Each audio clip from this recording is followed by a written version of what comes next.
All right, welcome to Joshua Kemble's live stream. This is episode 283. Today we're going to be basically working on executing roughs for page 82 of Not Death But Love, the strange supernatural story of Elizabeth Barrett Browning, which is a comic book, a big, long graphic novel that I'm working on for Turner Publishing. This graphic novel is a historical fiction story about Elizabeth Barrett Browning, the famous poet, and Robert Browning, and Elizabeth's fascination with seances and spiritualism and supernatural stuff in the Victorian era, as well as a little bit of a love story between Robert and Elizabeth, and telling the untold story of obsession and all sorts of fun Victorian era type stuff. So that's what we're going to be working on. Who am I? I'm Joshua Kemble. I've been an art director for 8 years. I've been a professional illustrator and graphic designer for over 20 years. And when I'm not doing graphic design, illustration, art direction, or things like that, I'm usually working on graphic novels like Two Stories and Jacob's Apartment, which are both available at bookstores online everywhere. Jacob's Apartment you can request at any bookstore near you, and we'll be playing trailers for those throughout the stream.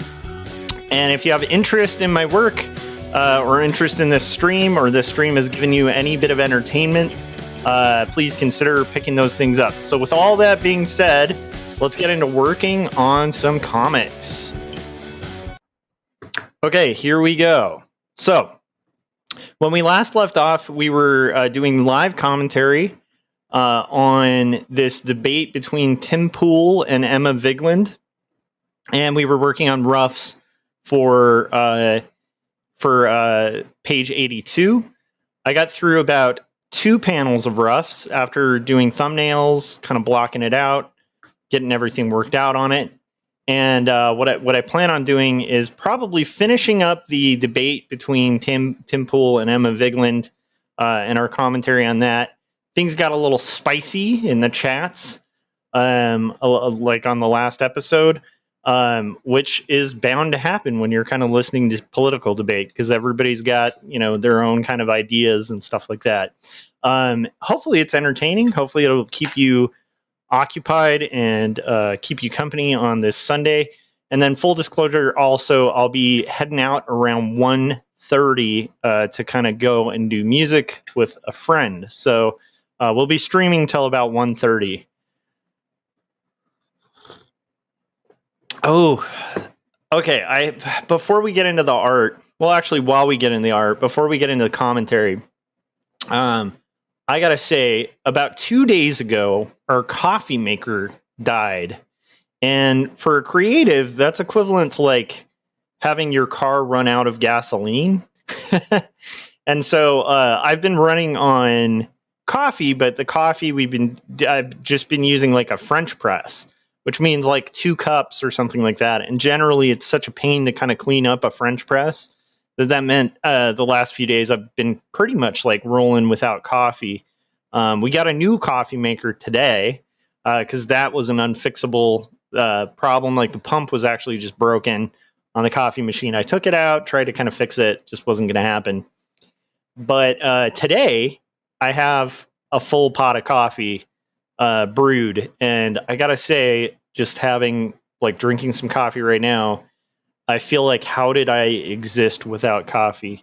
If you're watching this after the fact or anything like that, let me know how you do as a creative without coffee. Maybe coffee isn't your jam. For me, it is. It's kind of unbelievable. Like I think half of my life has been fueled by this stuff. Okay, that was my little tangent on coffee. We're gonna get everything set up and start working on the next set of panels, and hopefully finish this up before 1:30. That's the goal. Okay, so I was watching and commenting. Nice. Gary Hodges is joining. He said, "Good morning, brother." Good morning, Gary. How you doing, buddy? How's everything in Arizona? We're having like a heat wave here, and it is I swear, like in the hundreds outside, I think, right? Was it like 100 outside? I don't think May heard me. But yeah, it was like insanely hot outside. Okay, let's get into it. I want to continue watching this because I, from what I have heard, toward the very end of this debate, things start turning around, and Emma kind of kicks some ass, from what I hear, and so it'll be fun to kind of see. Because so far, my take on it has been, strangely enough, like even though I do not like Mr. Poole at all. And I tend to agree. Like, I love Majority Report. I've listened to it, for a long time of my life, and so far her performance has been kind of mixed at best on the debate. Even though I agree with all of her points, I think just on a debate, like technicality, optically, it hasn't been so great so far. But I hear. Part of why I watched this, or decided to watch this, was a friend of mine recommended it and said toward the end, it becomes like a slaughterhouse. So I'm excited to kind of check that out. Gary Hodges, I was not off. He said high today will be 112 in Arizona. So I guess we're not alone living in the desert. And Dee Dee came in and said, back for the art, I hope.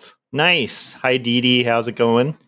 And then, Dee Dee said Paul streamed earlier too. Oh man, I'll have to check out that stream. Maybe I'll watch the later half. Maybe I'll watch that later today. So like I said, I'm going to be streaming till about 1:30. I'm going to go record music for a little bit, and then it's a 4-day weekend. I plan on doing art, getting caught up on stuff. To me, this is like the ideal way to do a weekend. And let's rock and roll. All right, guys, we are finishing up. Ooh, my headphone just bonked the microphone. Let me have more coffee. I'm really enjoying coffee. I can't believe that the last few days I've been living on minimal coffee at best. It's been a travesty. Whew. It's good to have. Okay, so let's do this. So we were going to finish up the commentary on this contentious debate that we were watching earlier, and we're going to kind of work on the next, set of roughs for this page. And again, I really don't think it's out of the scope for us to finish up the roughs for this thing. And I don't know why I keep saying us. I guess I feel like we're all kind of in this together and working on it together. But I'm sure you guys are working on your own projects, and let me know what those are.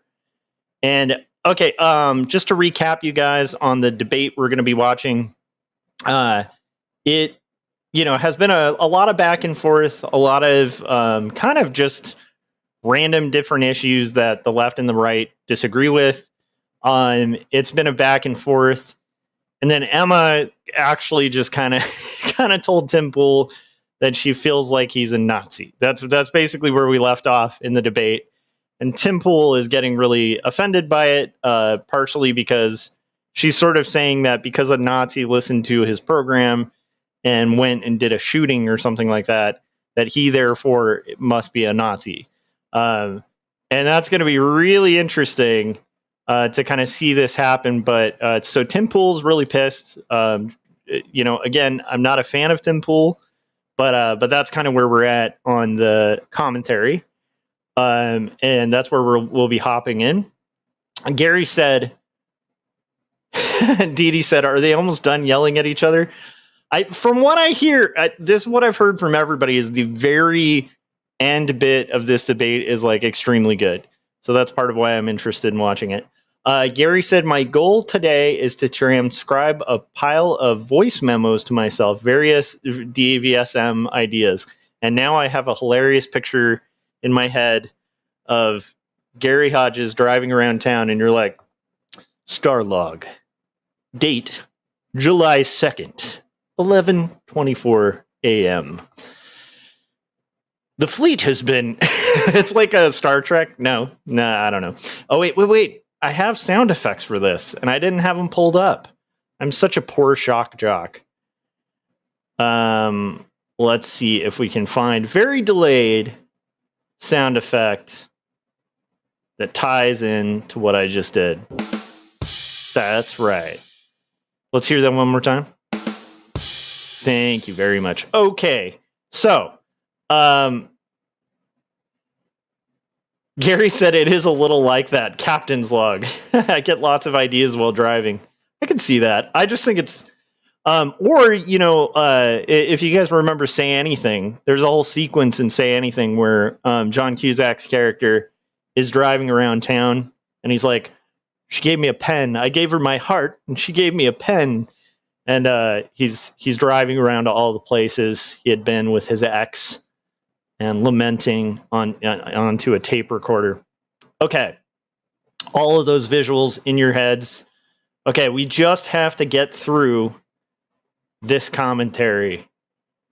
And I think we have time. I'm trying to kind of pull the window a little more close because there's stuff we're seeing that I don't think we need to see on the window. There we go. Haha. All right, everything's all set there. My art's ready to go. Let's get into it.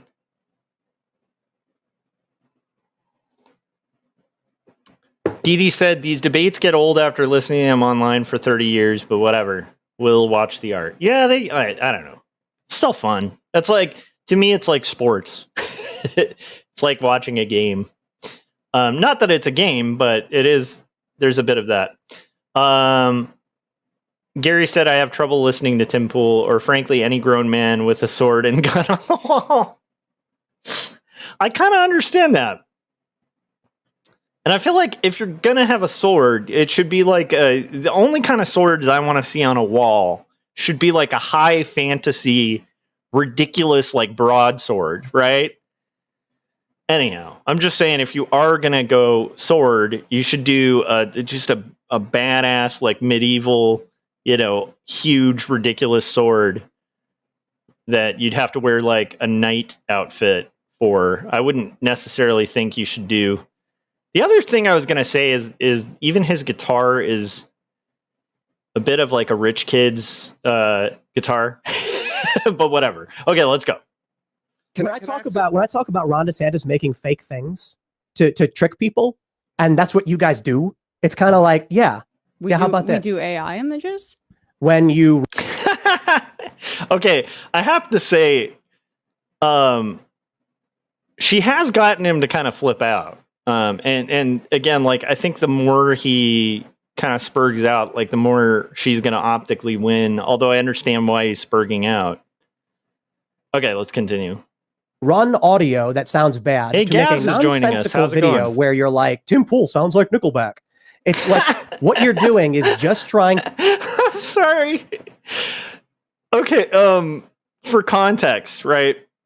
He has Emma Vigeland from Majority Report on for a debate on a show called The Culture War. And the first thing, like, this is a political show, the first most important thing that Tim Pool wanted to set the record straight on was the idea that the Majority Report had been playing clips of his band and making fun of his music. And that's the first thing that's the first most important thing he wanted to discuss on a show about politics was, how dare you guys say my music sounds like Nickelback? And he's been bringing it up throughout the debate. So clearly she triggered him a little bit, which is funny. Gaz said, tired and trying to get work done, though. Awesome. Get some work done. Dee Dee said, I came across your portrait I did of you years ago, Gaz. You haven't changed a bit. That's awesome. Okay, let's continue. To generate rage drama. It is internet blood sports level garbage. It doesn't answer any questions about the questions of pro-life and pro-choice, progressive tax policy. It doesn't answer questions about how we're going to protect or we're going to help kids. All it does is drum up support from your base so they can hoot and holler and give you clicks. Then you complain, we can't get any advertisers. Maybe it's because you make lowbrow drama garbage. Oh, No, snap. I mean, the first hour of our program is the one that's free. For and neo-Nazis, you mean? The one where that mass shooter watched Majority Report? Is that what you're talking about? The first hour of our program will usually that guy's have name? Social Security and Medicare can't remember that like guy's kind of discussions, or we'll essentially talk to an expert on, say, policy in Latin America, that kind of thing. The stuff that So being a person who listens to Majority Report, she's actually not wrong. They'll do a couple bits and jokes and stuff like that, but in general, like the majority of the Majority Report is just kind of going over analysis of the current news, and they'll have like policy experts on. That's basically it's actually pretty dry for a lot of people. It's got humor, throughout it, but in general, I don't think they spend the majority of the Majority Report like making fun of people's music. However, I think they did, at the expense of Tim Pool, I think, make fun of his band for a while, which, fair game. You're a political commentator and you have a band. I think that opens you up for some jokes. Okay, let's continue. that's behind the paywall and then gets clipped is stuff where we respond to right wingers. We want to get into the. He got really mad when I said that he got kicked off of Bob's Burgers. Oh no, that's funny. He was joking, right? He was being sarcastic. I didn't watch the clip. I just know that. Yeah, he was got hilarious. He first of all, the creator is one of his best friends. Sam's like. I don't know. Sam came to me and said he was upset that they kicked him up. They were removing his role from the show. Whatever your business needs, Vistaprint can print it. Like packaging from tape to thank you cards, or merch from t-shirts to caps. I think he was joking. But used to be at TYT, and Gavin Long, who was the Baton Rouge shooter, watched, reposted, and did reactions to Young Turks videos. A lot of them were straight misinformation. There was one in particular where they were going after a cop who slammed a woman, which, by the way, the cop acted inappropriately, but they wildly speculated that it was a black woman. It turned out to be a white woman. And there was a call in the video of like, what do you do if you see a pregnant black woman being assaulted by a cop? Gavin Long said he's going to step up. You can watch these videos; they're available online. And he shot 4 cops. Yeah, I mean, that wasn't my comment. I didn't say. Hold on. I didn't say it was your commentary, but you're saying screen. Okay, so to be fair, like here's the thing. I do think it's a little rude. Like, and again, I don't like Tim Pool, but I think it is she did kind of bring it to like an unfair level a little bit by, as much as it's been entertaining to watch. It's like, to me, unless somebody's directly making a call to some kind of horrific act, if somebody gets inspired by your art or whatever you're doing, or something you say to do something awful, and you didn't like do like some stochastic like call out or something for people to do horrible things, I do think it's kind of a bad move to like blame somebody for that. Now I don't know the specifics of it, but I can see why this kind of escalated, because you say something like that in a debate, obviously like an ad hom like that, like people are going to get really riled up and triggered. However, it makes for really entertaining content. I'll give you that. Shots on this guy's phone, big problem. I got to bring it up right here. But have you ever covered at all what inspired Gavin Long? Because he killed 4 police officers. Yeah, I mean, I don't. That wasn't my coverage, so I don't know. I was based in What New about York. the guy in Dallas? Remember him? That was a different shooter. Sam, No, I know. I'm sorry. I Right. really didn't mean to trigger you. I'm sorry. No, I'm just curious where your standards are. Like, have you gone Look at after the host on the Young Turks for clip that one? harvesting, clip farming? Is that what you're doing? I don't know what you mean. Okay, your demeanor changes before the show to all of a sudden now you're going, what do you mean? I'm so sorry I triggered you. Oh, geez. Well, I mean, I get it. You guys are going to make clips. I'm You trying guys to are do- lowbrow grifter drama garbage. I'm trying to. You wanna just talk about speak the in a merits of calming policy? tone, so maybe that it calms you down a little bit. You want to talk about policy, or do you want to just insult people? I would love to talk about policy. So continue, Sean. Yeah. So if screenshots, which are of clips that weren't even him speaking, is Tim Pool inspiring the shooter, then how come you've like never done this commentary at a place you used to work at of direct inspiration? Like he saw a clip, cuts to himself saying, "I'm going to step up because I'm the real one." I've Like- never heard of this. So Oh, Well, that's why not? interesting that you never heard of Well, that. so it happened. Why do you think it is that your former program appealed to mass shooters so much? I cover right wingers, and I know that right wing terrorism in this country dwarfs any kind of left wing terrorism by like a 9-to-1 figure. What does that do with I She's not wrong about the figures there, but yeah, let's continue. be underestimating because I cover the real threat in this country, which is right wing terrorism. Sure. So I'll ask again, I guess. Like, why do you think it is this mass shooter was inspired by your former program? I would have to look into it to make a smart. Do you feel bad that he was inspired directly and admitted he was? Sure. I mean, it's not. Do you take responsibility? It wasn't even my program. I worked there, but yeah. So you were providing material support. Wow. You see, I don't know if she was there at the time. No, to look, be fair to you, I don't think I was. But I will say, Dee Dee said, anytime one of them disagree, they say, sorry, I triggered you. It's like, yeah, no, I agree with you. Like this part of I mean, it's interesting to see, but it's entertaining, I guess, but it's like, it's not, like this isn't any sort of substantive, exchange back and forth. However, the one thing I do find amusing, in this part is the fact that, he's brought up like about 50 times throughout the stream. Well, at least 4 times that I can count, like throughout the entire stream, that he's really insulted that they made fun of his band. And that to me is funny. But okay, let's continue. It is interesting because the Young Turks did cover this shooting.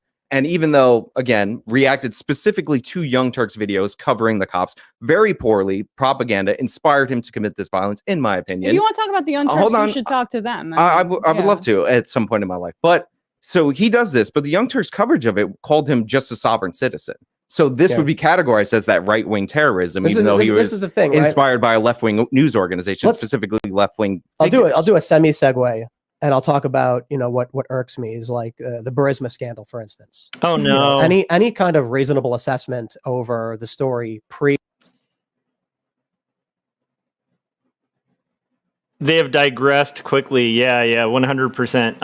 I think it gets back on the rails, but I think this is so. From what I had heard, like one of the reasons I wanted to watch this was it's about this point in the stream where I believe that she just starts like completely flipping the debate around, and I do think they get into a more civil back and forth, but I think it's going to be pretty much Emma.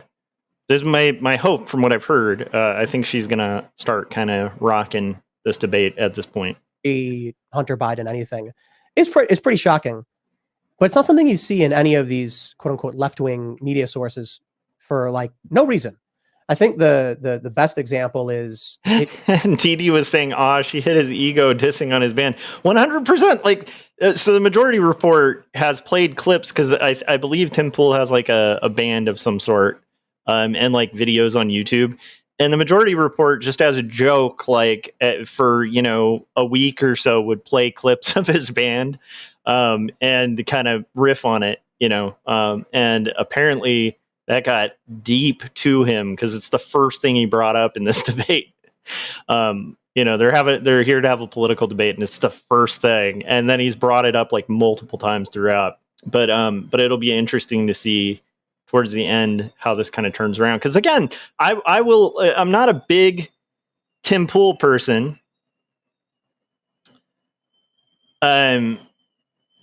Gary was saying, honestly, I'm not sure why anyone would go on his show with a contrary view. The fact that you end up debating with 2 to 3 people at once is garbage. I agree. You shouldn't just, that's one thing I'll also give Emma credit for. It's like 2 versus 1 right now. And she's been keeping her cool, which is kind of impressive. Let's go. It is so omitted from the narrative that when we had Hunter Avalon on the show, he didn't even believe that Joe Biden admitted to engaging in the quid pro quo. And so I played the video for him. So what? This is me just interjecting here. What quid pro quo? There was no. In order for, I don't know. It'll be interesting to see. But in order for a quid pro quo to happen, there had to have been something asked for that benefited somebody in exchange. I don't think there's a recording of that, of somebody saying, "Hey, you do this for me, I'll do this for you." I don't think that recording exists. We'll see if it does. If it does, I take my words back, but I guarantee you this is complete horseshit, like in my opinion. Because from what I understand, there has been absolutely no evidence to support the kind of conspiracy on this. Let's find out. Maybe he'll bring up an actual recording that I'm unfamiliar with. What's troublesome is What are you talking about? He's talking about the fire the prosecutor clip from Joe Biden specifically. If you, but I'm remember not that. surprised you're not familiar with it, right? It doesn't exist in the I left's mean- echo chamber. Wait, asking somebody to fire the prosecutor. Okay, was there a quid pro quo though? Was there a fire the prosecutor or like, and I'll do like you do this and I'll do this kind of thing? Okay, let's see. Chamber. Well, it's funny. You call it the leftist echo chamber. I mean, I am a consumer of leftist news sources, but also I read right-wing ones just to check in on it. Centrist news organizations. I think this is a very, very specific echo chamber that I can't speak to. The Burisma thing, I look, I'm not going to defend Joe Biden. I mean, I'm a leftist. I'm to the left of Joe Biden. But this story, I mean, it's pretty much a nothing burger. The Durham investigation essentially had, or not the Durham, sorry, I misspoke. The investigation being done in the House right now is like looking into the whistleblower who's suspiciously gone missing, and they have an FBI tip for 17 different calls between Hunter Biden and this oligarch. That's weird. It's all completely gobbledygook made up. But at the same time, but why are you defending Joe Biden like that? no, Like, why not just say, yeah, sure. well, you know, screw that guy. I'd love to criticize him on things that I think are actually. Okay, so it's interesting because, like, so far throughout this, I've actually been surprised by the fact that Emma's not been kind of on her A game. Like, honestly, but then, like, at this point, like, to have to intercede and not address any of what she just said and just go, "Why are you defending Joe Biden? Why are you defending Joe Biden?" I feel like it's a weird thing to go, "Hey, this happened. Can you defend it?" And it's like, well, you know, I'm not really going to defend it, but I'll respond to what you're saying. And then she does, and he goes, "Why are you defending Joe Biden?" So he's doing a little bit of what she had done earlier in the show, where she's like, "Do you have an example?" And then he gives an example, and she's like, "Why are you giving a small example?" It's interesting to see. Real, like the fact that he's continued Trump's border policy and ramped it up, honestly, with Title 42, where he did sunset that because it was a part of the emergency and during COVID. But he's largely continued militarism around the border. If Trump is the nominee, do you think he'll win? No, I don't. But I think. So I have to give credit to Emma, like, in that sense, where she's like, "Hey, you know, just so you know, like, here are the things I do disagree with that are actual issues," right? Like, she's kind of redirecting him to like, "Hey, these are criticisms I have of the guy." You know, because again, like, as somebody who listens to the Majority Report, I don't think they're huge Joe Biden fans, especially Emma Vigeland, because I believe she's way more progressive. Like, she's way further left than I am. You know, and I consider myself like a very mild progressive, but you know, so yeah, like I wouldn't be thinking of like the Majority Report as like a show that's like super pro Joe Biden. You know, that it just wouldn't be the show that I think of. Gary said he's trying to fluster her as he does most people who go on a show. Yeah, 100%. I would think that's pretty much the objective here. It's interesting, though, and I will say notable. Dee Dee said, "Are your characters still at the same theater?" It is. Let's see. They're in the backstage visiting Bosco, and so they're kind of in his dressing room. So Bosco is sort of greeting them and clearing his chair so that she can kind of sit down in it.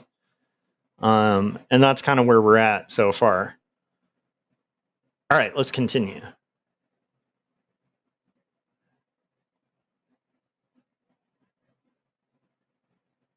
He will be the nominee.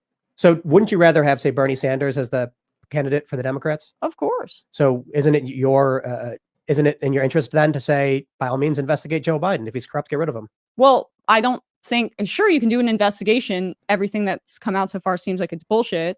but I would rather criticize him on things I find more substantive.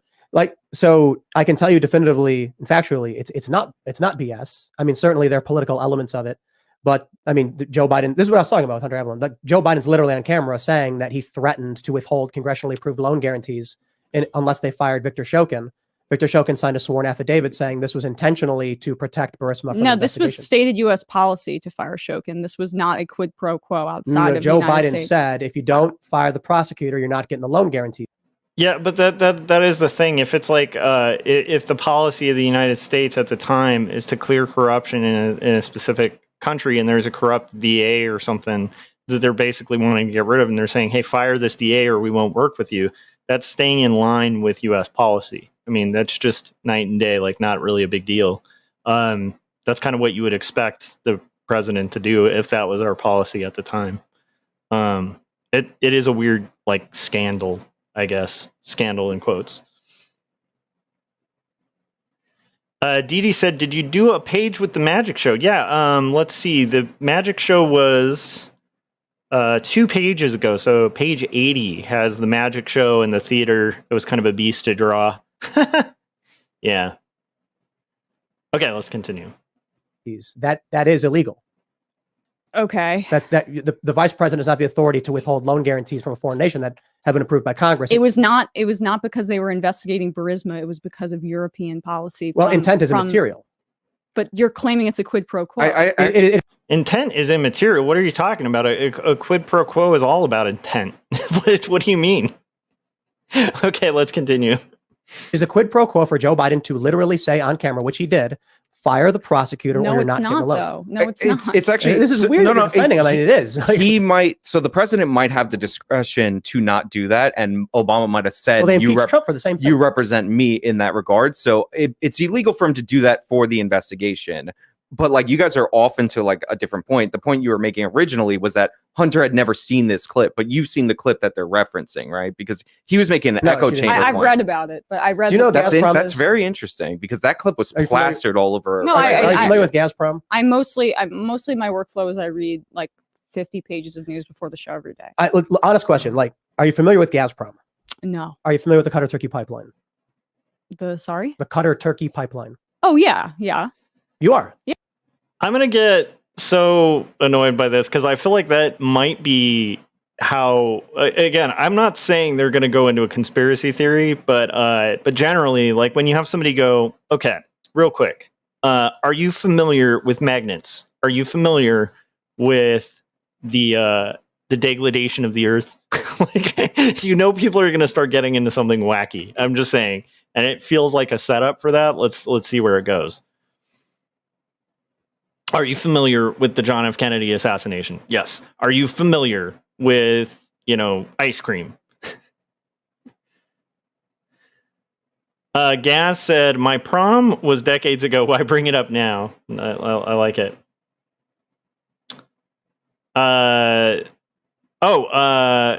Frank at Roll for Tarako said, is Emma your reference for Elizabeth? Are you familiar with prom? Okay, continue. Yeah, I've heard about it. Okay. Are you familiar with like U.S. Intelligence policy 2009 Syria and how this relates to Gazprom and Burisma and all this stuff? Gotta be massive. I'm sorry. At that point, every guy needs this. As I got older and more opportunities are coming to.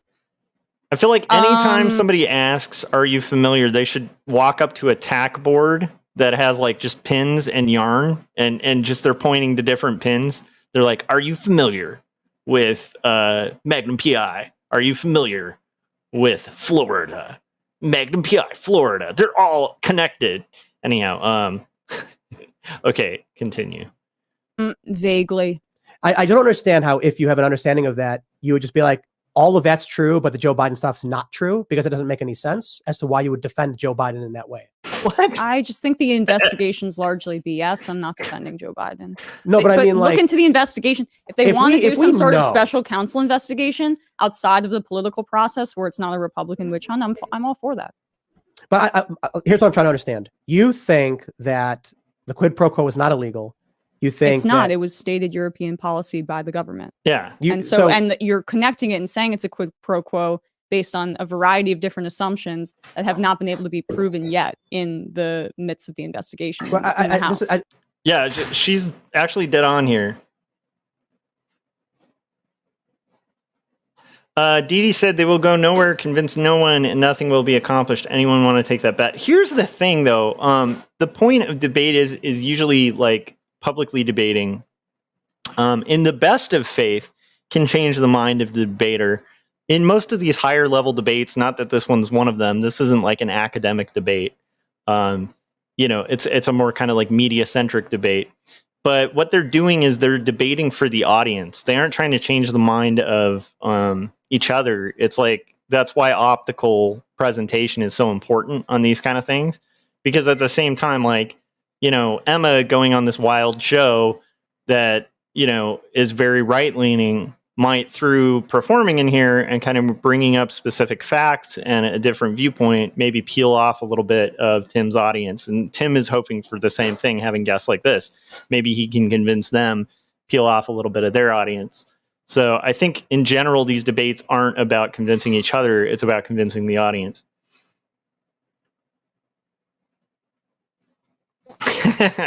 I like that. Frank said, then Josh, why don't you believe that prisons house criminals if bird cages house birds? Answer me that. Good point, Frank. Good point. Okay, let's continue. This I can't understand, right? When Donald Trump called Ukraine, it was called a quid pro quo. Whether it was U.S. policy. Those two things aren't even comparable. Like, that's the bizarre thing. Those two things aren't even comparable because one of them, they have literal recording of them saying, hey, practically basically saying, hey, if you could dig up some dirt on my presidential candidate opposition, right? Like, if you could just dig up and provide some dirt, then we'll give you the funding that was already approved by Congress. It was a literal quid pro quo, and it had nothing to do with U.S. policy. It was about a self-interest that Trump was trying to pursue. Again, you can be pro-Trump, anti-Trump, whatever, but like the accusations were wildly different, and the evidence is wildly different because, to speculate about Biden, great, but like the Trump thing, that's just perfectly documented. Like that actually happened. Like there's no question about it. There's no getting around that. It's interesting that you would, I mean, Gary kind of pointed it out. He's conflating national versus personal interests. Like if I'm working for a workplace and my boss is like, hey, whatever you do, don't do business with these people if they don't comply with this thing. So then I call and say, hey guys, I'm not going to do business unless you comply with this thing. That's not a quid pro quo. That's me doing my job. Right. And if it is a quid pro quo, it's not an illegal quid pro quo. However, if I'm working at a workplace and I tell somebody to do something that nobody at my work was asking me to do, right, and it personally benefits me, and then I'm asking for it and I'm withholding something that my work has basically said you need to provide. Well, now we're talking quid pro quo with conditions. It's just like night and day difference.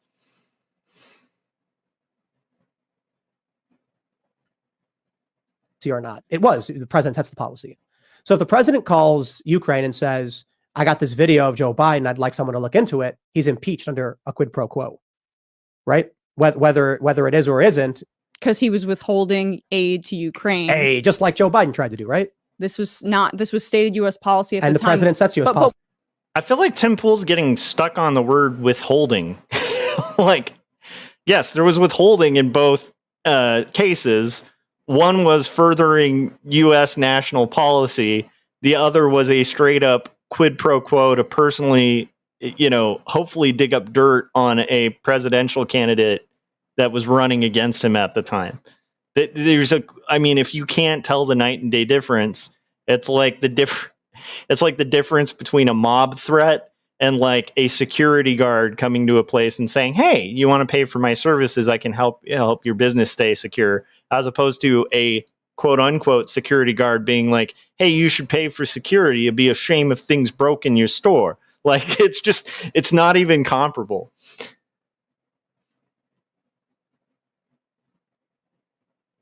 Frank said, Gary, can you feed my cat? I'll review your comic if you do. Actually, Gary, here's a better example. The better example of that would be, hey, it'd be a shame if your cat wasn't fed. Like if Gary had agreed to feed your cat, and then he calls you and he's like, hey, if you don't review my book, it'd be a shame if your cat starved. And you're like, dude, I'm out of town. You promised to watch my cat. What are you talking about? That's a quid pro quo. Okay, let's continue. Right? If it's quid pro quo, what was he getting in return? Joe Biden? Yes. Very good, prosecutor. Emma. The prosecutor had 12. Presumably, it would be the prosecutor that was investigating Burisma, but I do It want What was have no Biden getting evidence in of that. return? But right. Okay. So I'll tell you.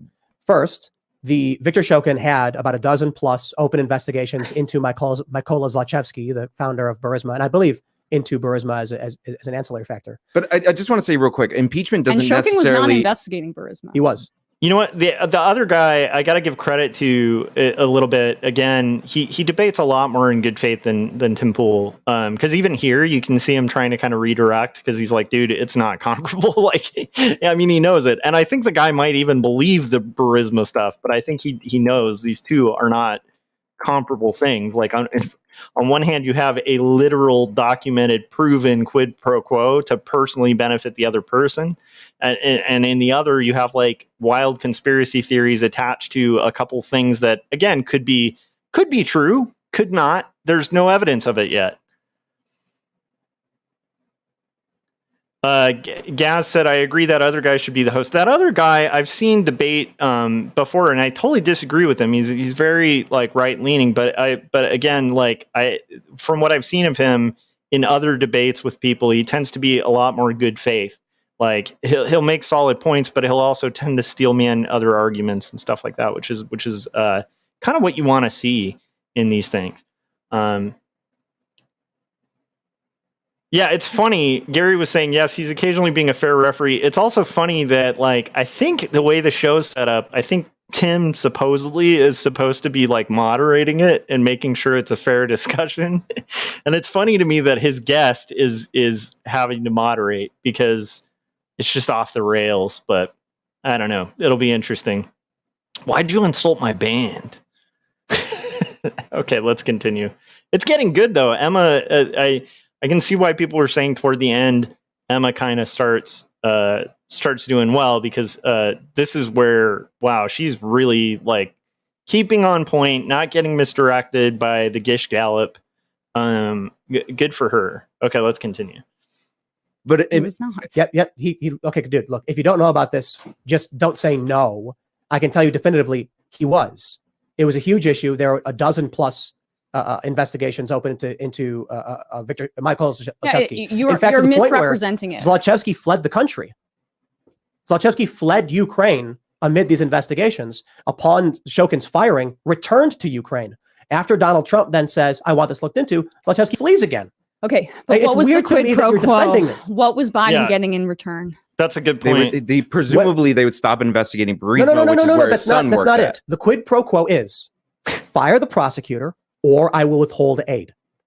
Okay. Oh my gosh! But like there's a difference between a legal quid pro quo. Like if you were, oh my gosh, this guy is a.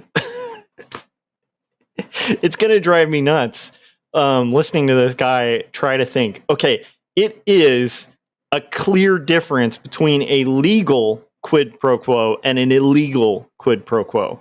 A legal quid pro quo would be, hey, the U.S. has a policy that we don't do. I'm going to make up one. Let's say we say that we give aid to countries, but if those countries are harboring terrorists, we don't give aid to those countries. Let's say you find out that a country you are giving aid to is harboring a terrorist, and you make a phone call and say, hey, you guys cannot harbor terrorists or we will withhold aid. That is not illegal, especially if you're the president. You're continuing the policy of the country. If you're backing what the congressional ideas are, and you're that is a 100% legal quid pro quo. There's nothing illegal about that. It's illegal if you call the country and it has nothing to do with anything, and you're just saying, hey, I'm going to withhold aid unless you send me personally into my own bank account $1 million. That would be an illegal quid pro quo, right? Because there's a personal benefit from it that has nothing to do with your job, right? That's where we get to legal and illegal. So while one is like both are equivalent in the sense of both are offering to withhold something, withhold aid if they don't get something in return. In one case, it's a personal favor, which is a illegal quid pro quo, and in the other case, it's a it's literally like U.S. policy. So which again, we kind of expect our elected officials to pursue U.S. policy. So I don't know. It's just weird to me that this guy's seeing it as like not a night and day. Oh my goodness. I just accidentally increased the size of this screen. Okay. How do I escape this? Okay. F and F. I have no idea how the screen just got gigantic. How do I get out of this full screen nonsense?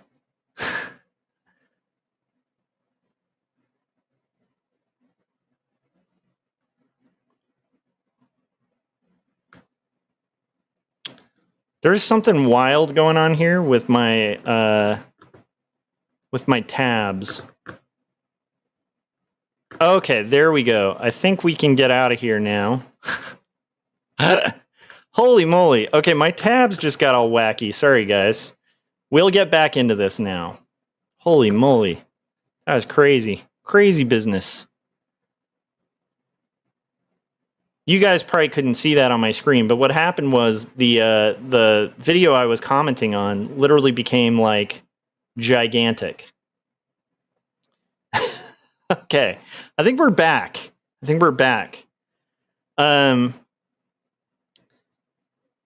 Dee was saying, I see no good faith anywhere. It's all just about gotcha. Gary was saying, I'm a serious musician.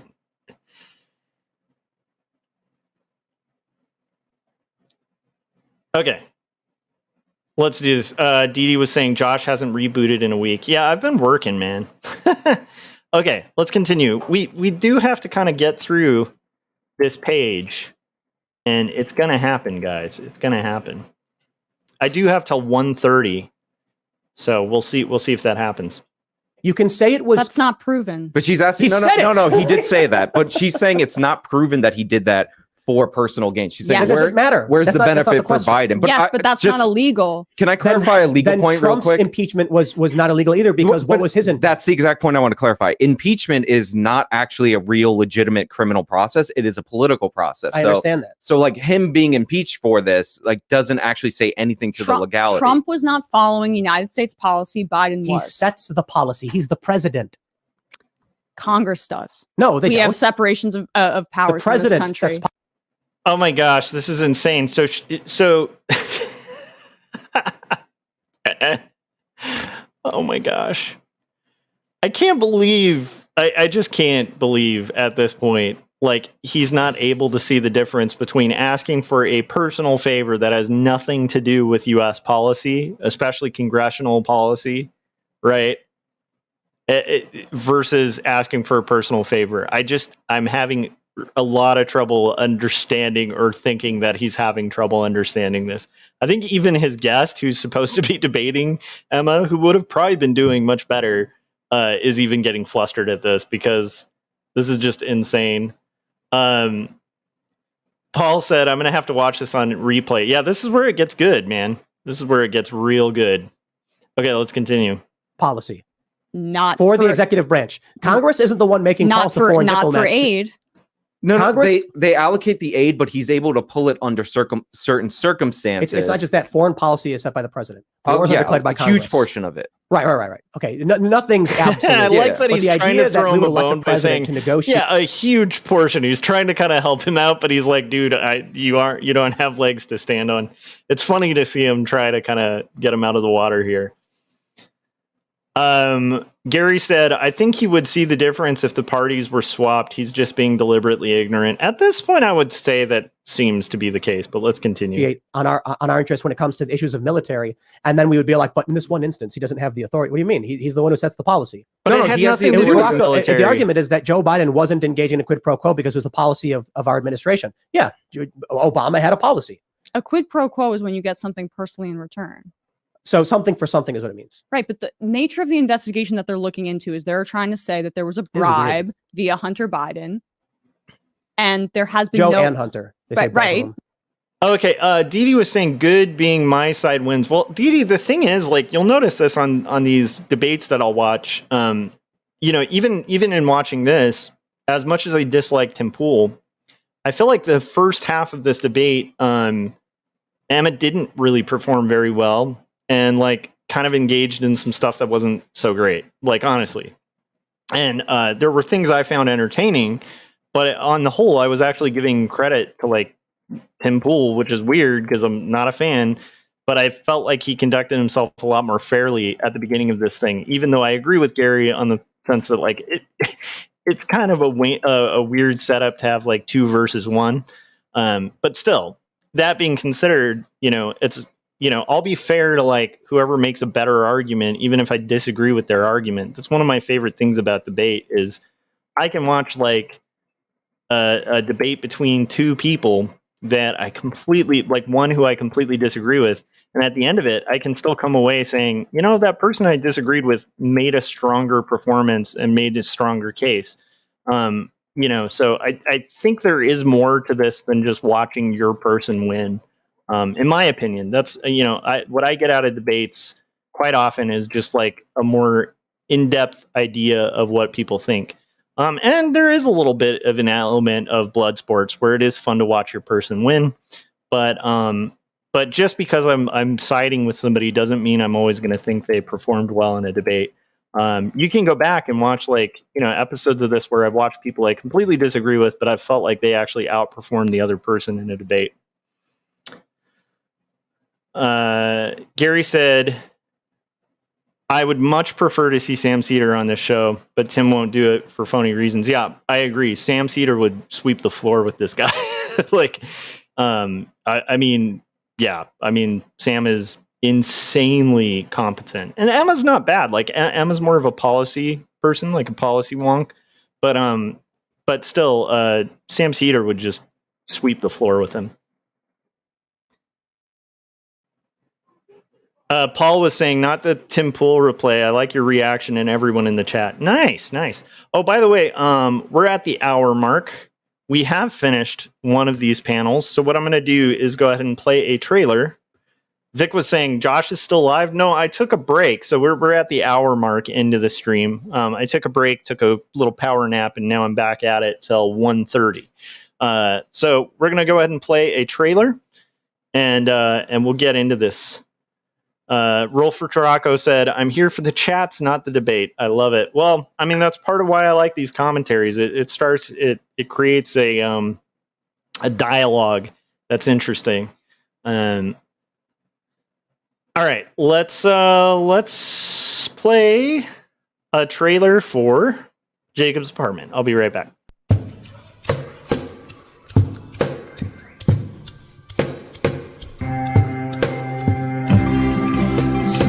Clearly it seems that only in dreams can we be these things we've seen and walk around breathing pain.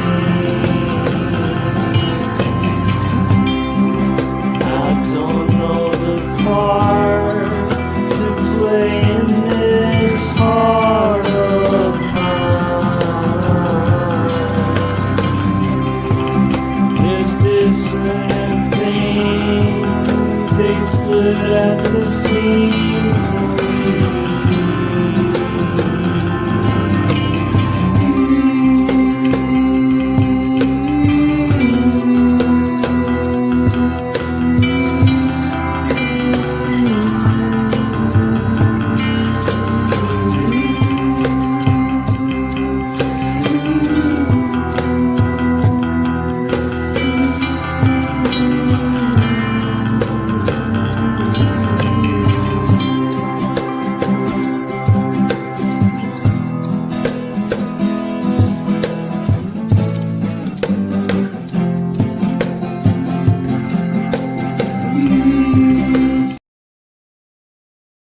Like it or not, we are going on this train. We are going to finish this video. Like I started it like 2 episodes ago. It's getting interesting, and the chat. I love that you guys are engaging and having conversations and fun stuff like that. If you guys haven't yet, you are tuning in to Joshua Kemble's live stream, and that's me. And this is 283, episode 283. I've done 283 of these things. Well, the least you could do is hit like. So I ask that you hit like, or I guess if you're really mad about the debate thing, hit dislike. Either way, react in some way with a thumbs up or a thumbs down. I prefer a thumbs up, obviously. That helps more people find this stream. And I appreciate the support because I'm doing weird indie comics and I'm kind of listening to this on the side just as something to provide us some content. Some things to react to and discuss while we're working on art. So let's get back to making art and let's continue this train. Right, but there has been no actual evidence on that. Yeah, Emma's Well, I'm smart not to super hold him concerned to about that. what they may be investigating currently right now. I'm talking about it is the whole point of this was I can't Wow, believe we're that's even a arguing pivot. it right now. But I don't understand why you, who's someone who has every reason to oppose Joe Biden, are like, he said it on camera, but you know what? It's fine. What I don't get. He didn't say it on camera, though. That's the thing that's frustrating about this. They're having like a circular discussion.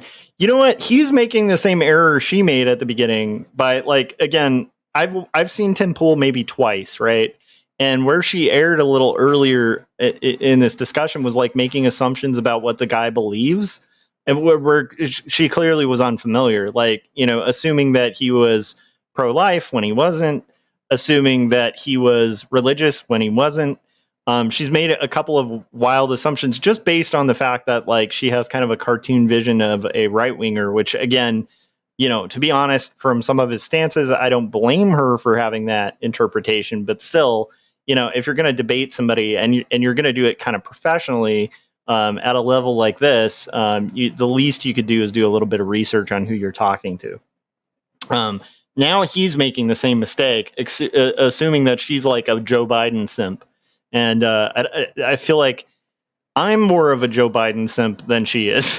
Like, Majority Report is very progressive, not in a bad way. It's like, I love that show. I lean progressive too, but by no means are they kind of Joe Biden simps. As a show, just in general. So it's kind of like interesting to see this talking past each other type of thing. Gary was saying Emma wouldn't want Biden investigated because she doesn't think there's anything there. It's creepy to me. Tim seems to think, yeah, but you don't like him. It's like, yeah, that's the thing. Like, you investigate somebody if you think there was an illegal activity.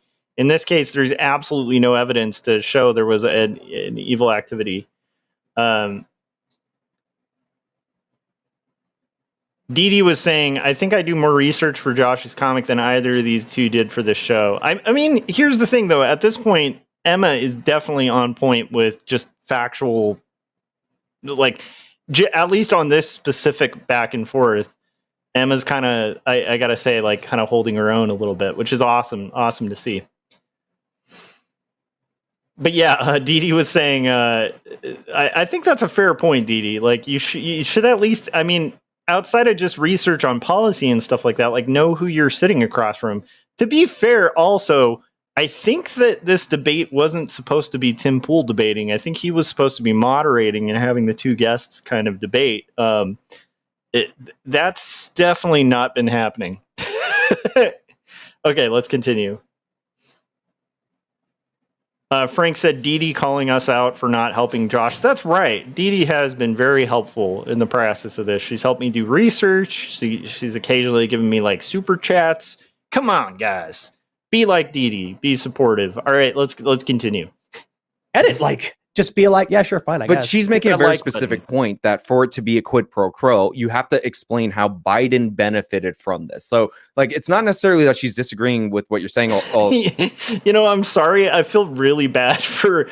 Okay, I finally have this guy's name, Sean Fitzgerald. I feel bad for him in this debate because I feel like he's been pretty good faith, and like he keeps having to interject and like correct Tim Pool when he starts going off and like trying to double down on something that he you know, he's almost trying to like gish gallop his way to the truth. And you know, like I have to give a lot of credit to, I believe the guy's name is Sean Fitzgerald, in this debate for being like pretty good faith, like, which is shocking. But he's like defending the person he's supposed to be debating. And I give credit to that, because that's actually like, to me, a good sign that somebody isn't so dug in that they can't like see, you know, past, I don't know. To me, that's a really good sign. Frank said the other guy is supposed to be debating. I think that was the format of the show. That's what I'm guessing. Although she's saying it's part of policy, but she's saying you have to actually, to complete this, like basically you're 2/3 of the way there. That final But third is my how point he is, benefited. Biden was I'm not not in talking about opposition to personal congressional benefits. policy, But that's what and she's Trump was. talking about. I just I'm wanna make talking that about clear. Trump Joe was, Biden that's the threatening difference. to withhold loan guarantees goes against. It's not legal. But you're talking past each other, because she's saying like there's a reason for But that, and it's not corrupt related. But that has nothing to do with what I'm saying. Is what I'm saying. Yeah, I know. I'm just clarifying where you guys are miscommunicating. Here, this vice is, where, president- this is where I'll say I have differences with Joe Biden. First of all, I can't even like understand why he hasn't. Here's the thing that's weird. I love that Frank's like, I'm here to debate Emma, not you, Tim. But actually, you got to give him credit for like kind of stepping in, because you know, Tim is literally trying to like gish gallop his way to a point here, and like he has no standing. Like he's trying to say these things are equivalent. They aren't. Like they're again, it's like, it's a little frustrating to hear, because it's like saying a pencil needs a pencil sharpener, and occasionally you have to sharpen a knife. So therefore, a knife and a pencil sharpener are the same exact thing. And it's like, no, or sorry, a knife and a pencil are the same exact thing. And it's like, no, I mean, they're similar in the sense that both need to be sharpened occasionally, but they're both totally different tools. You can't say just because there's one component that is similar that they are therefore equivalent. And that's kind of the mistake that Tim is trying to roll with. He's trying to convince you that like, hey, pencils use sharpeners, knives need occasional sharpening, a pencil is a knife. And it's like, no, that's just not logically sound. Dee Dee said, I would rather draw chickens than read conspiracies. Well, you know what? Like, maybe for fun, because I have to admit the conspiracy stuff is funny. Maybe for fun, we'll watch a more kind of funny debate after this. But this is interesting, and I gotta say, I'm enjoying this part. Rolfer Tarako says, are you familiar with sharp utensils? I also think it's sad that like this guy kind of stepped in to help Tim Pool out here and say, hey, you guys are kind of talking past each other. This is her point.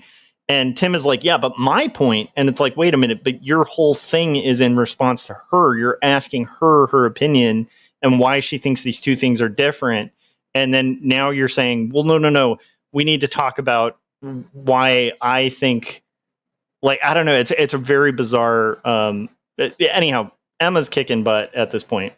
When you get the other person who's supposed to be disagreeing with you on your side, I'd say you're probably in a better territory. Like, you know, anyhow.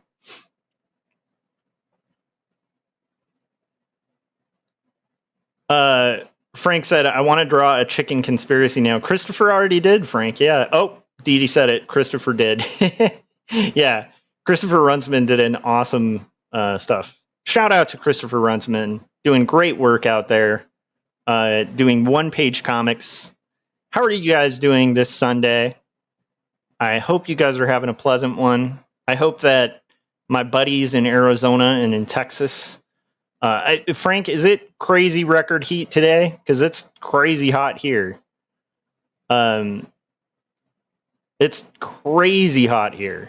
It's in the hundreds, and from what I heard from Gary, it sounds like it's like 112 in Arizona. So I'm hoping maybe you Texans escape that wild heat wave.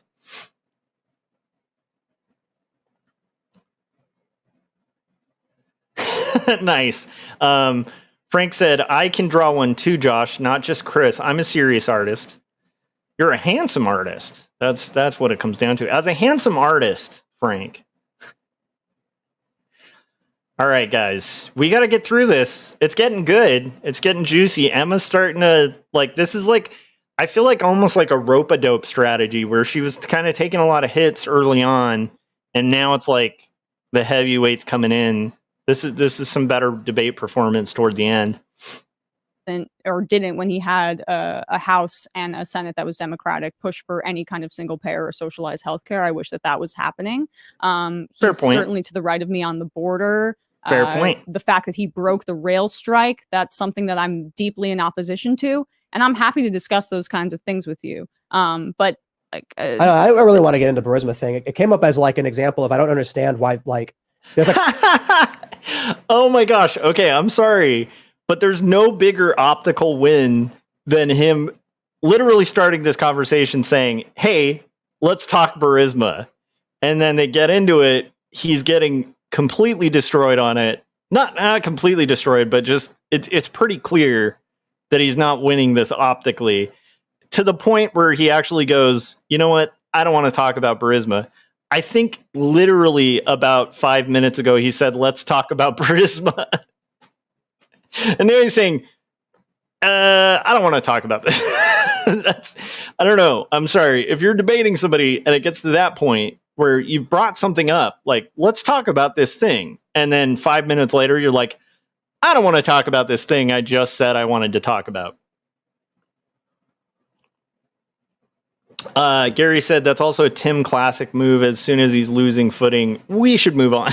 Yeah, it's called a pivot. Okay, let's continue. like a tribal need to defend Joe Biden. it was the it's not tribal. You know, again, he's also on really bad footing here because he is exposing, like, there were some earlier parts where it was pretty clear they weren't fully familiar with the Timcast or whatever. But at this point, it's becoming really clear, like, hey, you clearly have no idea what, like, who, like, again, like, to talk to a hardcore progressive and be like, oh, you're simping for Joe Biden. It's like, no. This person would be not simping for Joe Biden in the slightest. Like, they feel like Joe Biden isn't left enough. Frank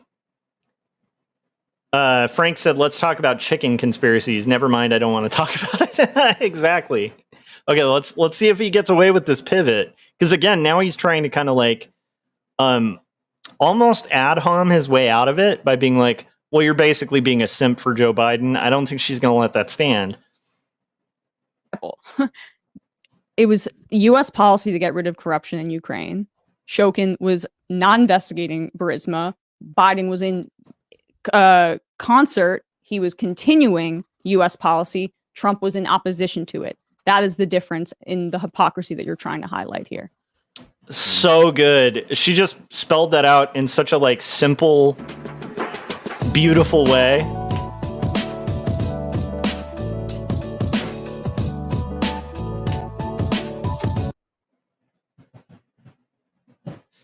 Keep in mind, like, okay, like, so Emma misstepped a little bit in this, but keep in mind, this whole debate, she's kept her cool. It's 1 versus 2, right?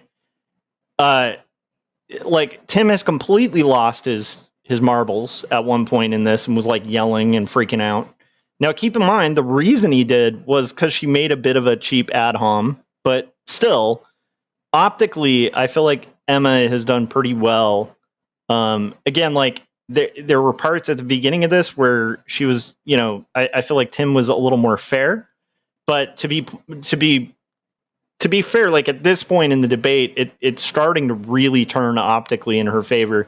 And it's kind of weird that that's happening almost 2 hours into it. So she's been sitting here for 2 hours debating two people, kept her cool the entire time, has not at one point like raised her voice.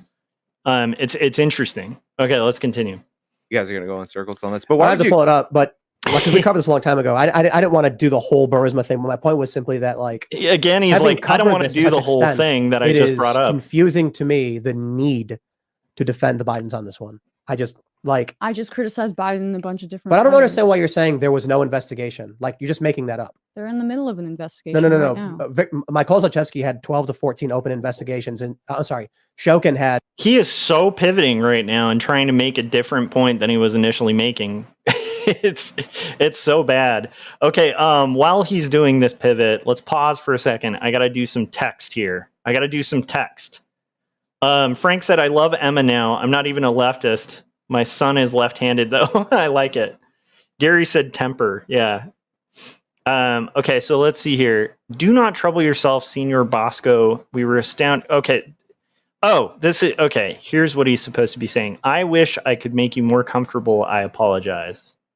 Okay. I wish I could. Sorry, guys. This is that boring part of Roughs where I have to. I wish I could make you more comfortable. But I kind of wonder if she was trying like a rope-a-dope strategy with this debate, because it is interesting. You know, I don't mean this in a negative way. I don't know how many of you guys are familiar with like the rope-a-dope idea. It's like a boxer will kind of get into a ring and let another boxer kind of tire themselves out, just like throwing shots, and almost like, you know, and they'll lean against the ropes as they're getting hit by the other boxer. And so the ropes are kind of taking a lot of the momentum from the hits. And so the boxer will feel like they're making like, I'm totally winning this fight. They're just landing hit after hit after hit. And meanwhile, the other boxer is kind of sitting there gathering energy to destroy the boxer once they've worn themselves out, just kind of like basically putting all their momentum and energy against the ropes as opposed to the competitor themselves. It's a strategy in boxing that, you know, is pretty commonly known, but it can also be a strategy in a debate where I feel like here this might be where Emma was going. Let him kind of tire himself out, let him feel like he's gotten some optical wins, and then come in for the kill at the end. It seems like that's kind of where it's going to go.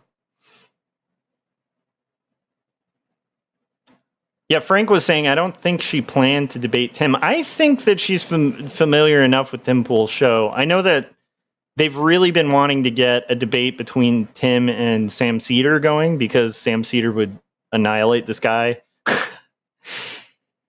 Just to give an example, like, it's funny because he was trying to kind of downplay how good Sam Cedar is at debate. Sam Cedar one time did like a steamroll appearance on what is his name? Steven Crowder's show. And Steven Crowder had a visible meltdown on air. And he was like, "Oh no, Sam Cedar!" And he literally just melted down like a child in fear by being kind of steamrolled by being given an impromptu debate with Sam Cedar. It's like this legendary clip. This is a guy, and again, Steven Crowder like debates people all the time, but was visibly so afraid of Sam Cedar that he had this like incredibly powerful response. Dee said, "I'm just watching the red line on the video." Frank said, "It's biblical. A wise man keeps his mouth shut while the fool keeps talking." Interesting. Gary said, "Since she's seen his shows, I'm sure she knew the key would be to just stay cool and measured." Yeah, I think especially at this point, because I have said this, a lot of like, I'm not super familiar with him, but a lot of what I have seen was him kind of just like poking somebody for like an hour until they flip out. So, okay, let's continue. Had a dozen plus investigations into Zlochevsky and Burisma. Okay. But I don't know why you're like, no, that's not true. Or like, what? He's just I don't know. cycling. It's been a couple of years since we covered this in depth and had all the articles pulled up, to be fair. But yeah, they did. Like, that's not even a question of the facts. Okay. The question is whether or not like they wanted someone else to do it. I feel like Gaz is saying Dee Dee sure seems to love the debate you watch, Josh. I don't think she's enjoying it, but that's okay. Again, I enjoy it. Yeah, I'm listening to it while I work. And Dee Dee said, "Yep, I'm here for the art." Well, I appreciate that, Dee Dee. Can't win them all. It's not always going to be content everybody enjoys, but to me, it's interesting and entertaining. Hopefully, for other people, it has definitely sparked a lot of interesting conversations. A lot of people have gotten pretty heated and interested, and I know on my last stream, a lot of people got pretty worked up and a lot of interesting discussions. So hopefully, it does the same thing on this one as well. Hopefully, it provides you a little bit of background while you're working on stuff.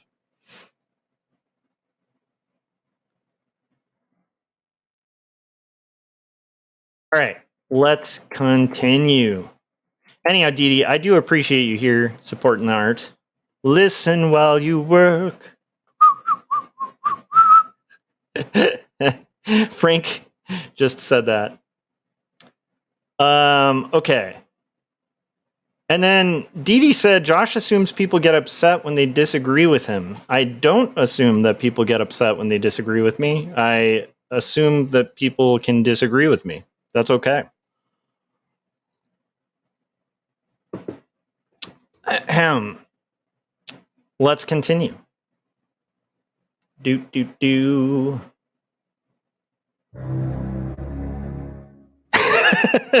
Hang on a second, guys. Hold on, one more. Hold on. Okay, anyhow. Can you guys hear that? I hope you can. Okay, let's get back to our stream.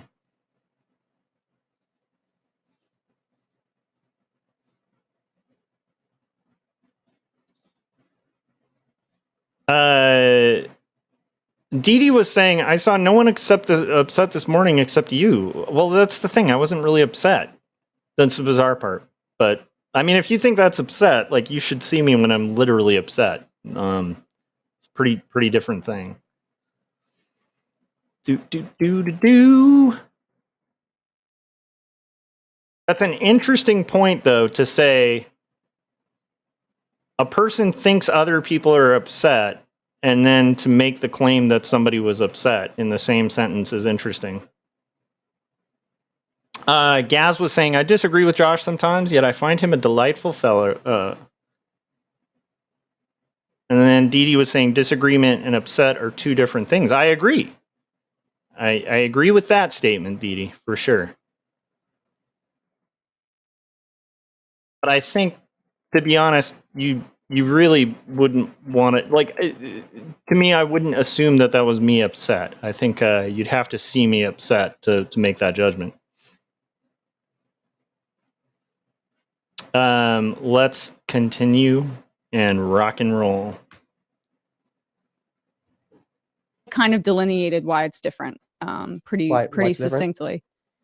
Trump was in violation of U.S. policy set by Congress. Biden was not. That is the difference that we're laying out here. And you have been unable to establish how Biden benefits in the quid pro quo from this in any way. Oh, she just brings it to roost. So, like, here's the problem. He really needs to not double down on this. Like, he's had his own guest who's supposedly on his side on most of this stuff, probably even agrees with him about this theory. And yeah, at this point, it is unbelievably interesting. Oh, I think I got a message from Corey. Hold on a sec. Do. I can't even read it.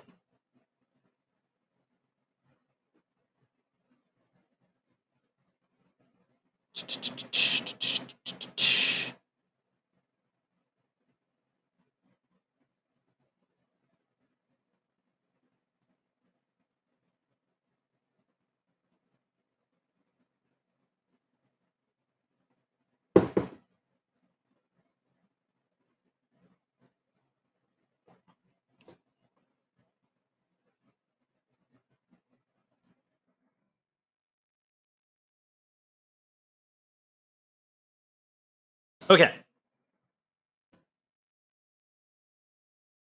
Let's. Frank said, "Is Corey upset?" No, it was a different thing. It was an art caster's conversation. Let's see here. Dee Dee said, "You said people were upset this morning. I didn't." I'd have to backtrack to like when I said that and see what I was reacting to, because I think that I might have been kind of responding to statements in the chats. That's what I would guess. Okay, so what we're gonna do is I'm gonna put on another trailer, and then we're gonna get back to this, and we're gonna finish up this page, and we're gonna finish up this debate stream. It's gonna be fun. Let's see here. All right. Here is a trailer for. Let's look at the Wordzoid trailer. Well, Peter, since I'm such a big music fan, I'm gonna have to go with Karen Carpenter. Oh, Stu, I'm sorry. That's the incorrect answer. Trish, what you got for us? I'm gonna go with Kim Gordon. All right, let's check that answer. Kim Gordon. Do we have a Kim Gordon? Yes, and that means you're our new Wordzoid champion, Trish.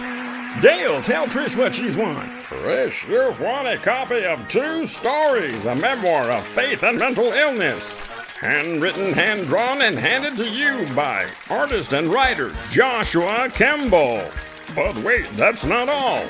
You've also won a copy of Jacob's Apartment, the story of a doomed romance. What happens when you take Eternal Sunshine of the Spotless Mind and put it in a blender with Ghost World? You get Jacob's Apartment, written and illustrated by Joshua Kemble. Trish, thank you for playing Wordzoid. All right, great job, Trish. I was told I was gonna get a lifetime supply of paper towels. I still want those paper towels. All right, let's do a quick intro for anybody who might be tuning in just now. Welcome to Joshua Kemble's live stream. If you're just tuning in, this is episode 283. We're finishing up the roughs for page 82. And it's going to be pretty interesting. Of Not Death But Love, the strange supernatural story of Elizabeth Barrett Browning. We have about 2 panels left to go. So there you go. If you haven't yet, hit like or dislike. Let's see here. Gaz said, "I'm waiting for Josh to start his new show where artists draw and debate at the same time." I would be down for that. The only problem with that is, for a proper debate, often you're going to need to like have access to information and a bunch of time to research. I don't have those either of those things, but I think that would be hilarious to hear artist debates, and interesting if artists had the time. The problem is I don't have the time. I'd assume most of us don't.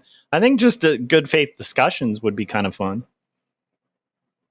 but yeah, I don't know about like hardcore debates that require like, hours and hours of research and stuff, because I don't have those hours. If you do, let me know. But just some, back and forth discussion would be interesting.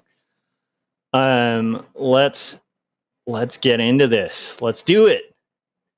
Frank said, "Do you have green dino plushies to sell in your shop, Josh?" I thought that would actually be pretty cool for Jacob's Apartment. That is something I have always wanted to do. If you know anyone who'd be interested in making plushies, that might have to happen. I always thought like a little toy of Kid Josh too from 2 Stories would be awesome. I'm curious, Frank, do you have any Captain Goggles plushies? That would be amazing. If you did, I would get a Captain Goggles plushie. Yeah, Frank said, "Good faith discussions are good, but I'm not fond of debates." Yeah, I feel like even Frank's been on the show, and we've had some disagreements in the past. I think Corey's been on the show. We've had disagreements, A lot of my friends do not agree with everything I believe, and I tend to engage in conversation with them. It's just something I like to do.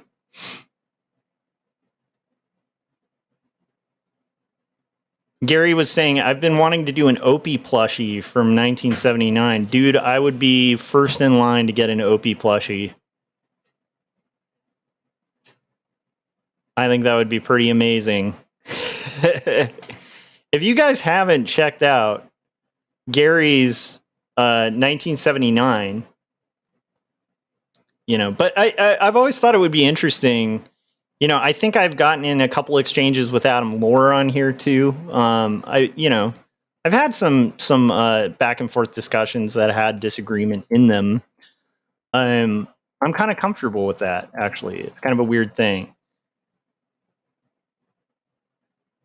I think the downside of that type of thing is there are some people who kind of associate disagreement with, like personal attacks. And I think that can be the danger of that kind of scenario. Where if I were to set something up like that, I'd want it to be with people who can disagree and walk away and still be friends. I have a ton of friends like that in real life, but I wouldn't want to like damage relationships with people just over some stupid debate, like that's what it comes down to, but that is something I've thought about because I really do enjoy watching debates. I have thought it would be interesting to hear artists sort of debate. But art debates would have to be, at least with the production schedule I have right now, if that were to happen, I don't know. It'd either have to be over really silly issues, or it would have to be, I don't know, some sort of preset discussion where you're not going to be like bringing up a bunch of statistics and stuff, because at the end of the day, I don't think any of us have time to be researching statistics. And in my opinion, and this is where I'll kind of back the idea of like, the difference between like the value of being right and like making a point and stuff like that and being productive. It's like, as an artist, I think you're better off. Like, I've made this argument about one of my critiques of more political comic movements, where it's like, make your argument in your art, right? And I think that's what most of us should be doing.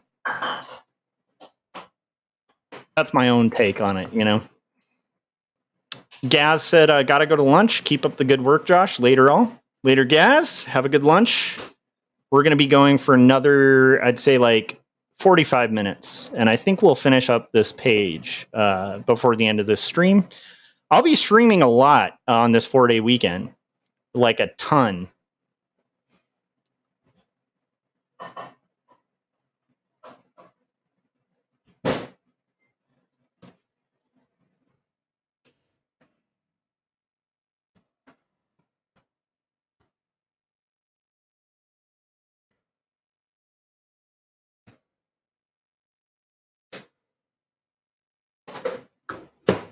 Okay, let's rock and roll. We're gonna get back into this. We're gonna finish up this debate. We're gonna finish it up and watch Emma sweep the floor with Tim Pool, because that's where I think it's going. Well, currently the argument is that his son was on the board of Burisma. I mean, so that one's kind of obvious. As was a CIA director. Yeah, He's not letting this drop. So as a counterterrorism director of the CIA on the board of this company, and the so-called left is like, but it's fine. Like, what is going on? No. I don't understand how the left became pro-war, pro-med, pro-big pharma. He's trying to the government should be able to give multi-billion-dollar Tim, I'm against government corruption. The idea that these vaccine mandates, what about vaccine mandates? I said, I don't understand how the left became pro-big pharma, pro-no bid, no. I'm pro-public health. So you're in favor of no bid, no liability contracts for massive multinational pharmaceuticals? No, I was literally just said earlier in the program that I wanted the state to own it, since we gave our money to that and created life-saving vaccines with taxpayer money. Right. So who gets the money?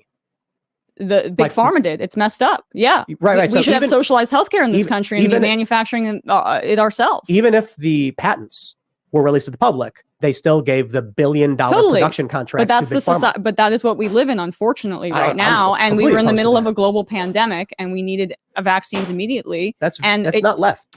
So Dee was saying, what is Bosco doing to her? Okay, so Bosco has set up a seat and is sitting across from her, and they're starting to have a conversation. So he has requested that he could talk to her backstage. You have to keep in mind that at this point, Elizabeth Barrett Browning is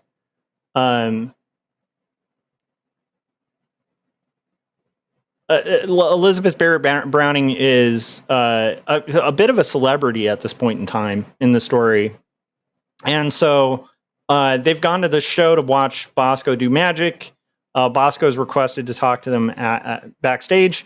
And now he said, I wish I could make you more comfortable. I apologize. And now we're going to it's good to actually pause at this point because it's saying, do not trouble yourself, Senor Bosco. We are astounded by your performance. Bosco places his hand over his heart.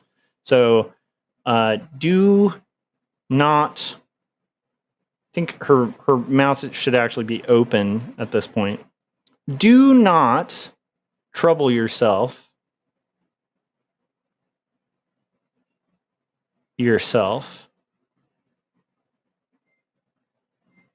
Senor Bosco.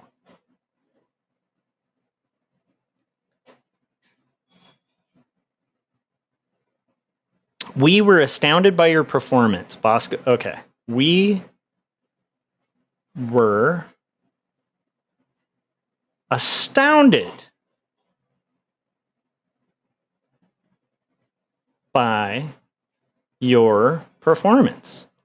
By the way, I really appreciate everybody in the chats, whether you agree with me or not, for checking out the stream and for hanging out with me while we do art.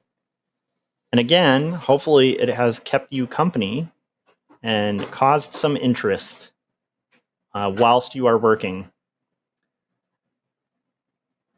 Oh, Frank was saying, I thought Bosco was the other guy on the video. Bosco's the magician. That's okay. A lot of this stuff you're going to kind of see behind the scenes as it's being made. That's the whole thinking behind this, is you get to kind of watch from the ground up this thing being made. Okay, let's continue. Let's watch Emma rock and roll. No, it is. It certainly is. I believe that in the immediate, that is Hyper-centralized?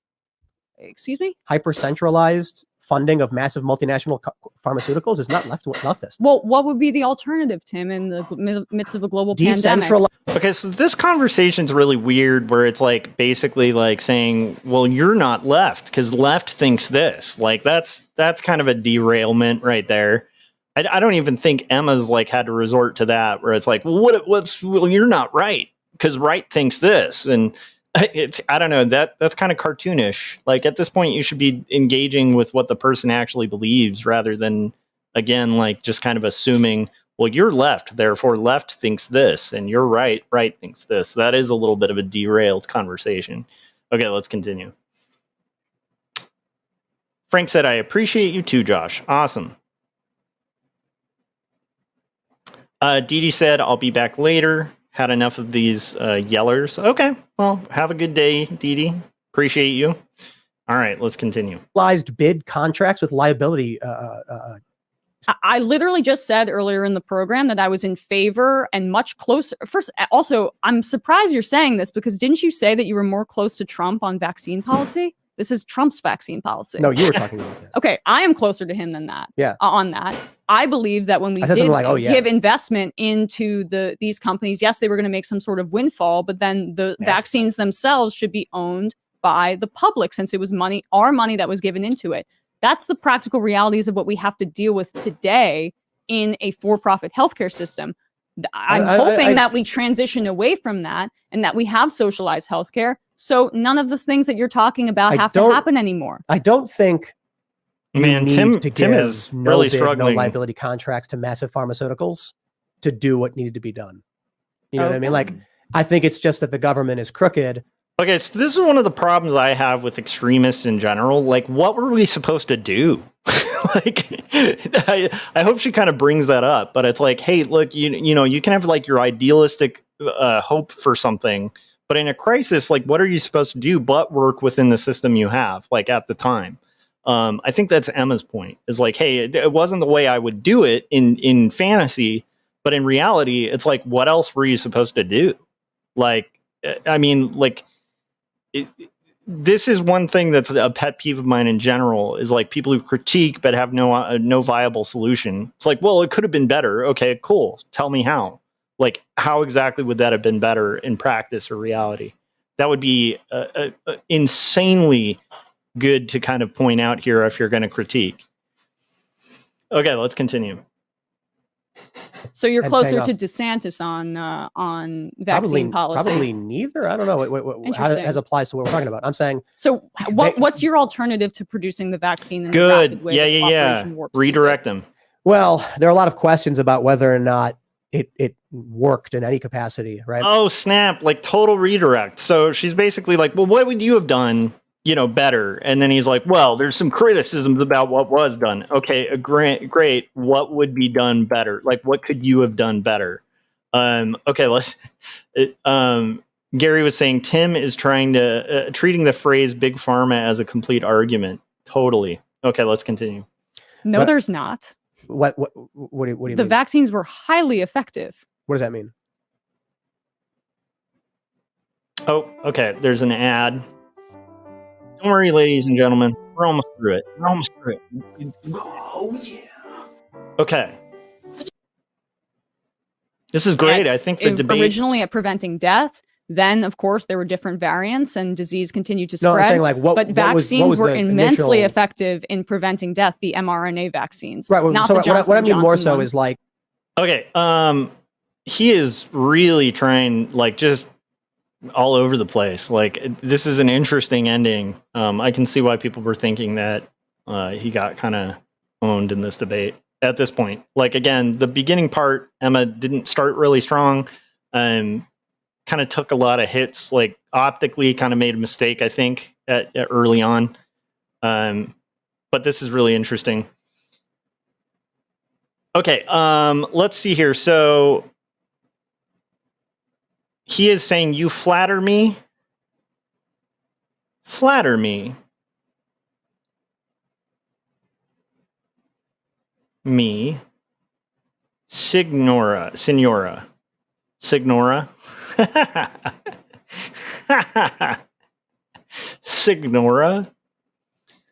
don't think that's a word. I don't think that word means what I think it means. All right, ladies and gentlemen, there's one more thing to do here, and that is... Oh, I thought I had my voices all pulled up. Okay, hold on a second, guys.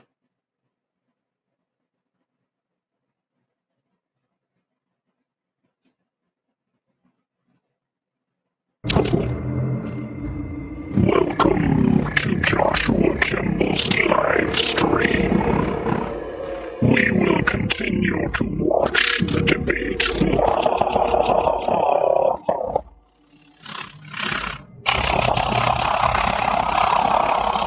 Whoa, what happened there? Okay, let's continue. You flat earth me, senor, is what Frank said. All right, let's watch Tim flounder here. Like the Operation Warp Speed was predicated upon preventing the spread, which it didn't do. Right? Sorry? Yeah, Operation Warp Speed was predicated upon Yes, it did. It helped prevent the spread. Yeah, it did. It didn't. Yes, it did.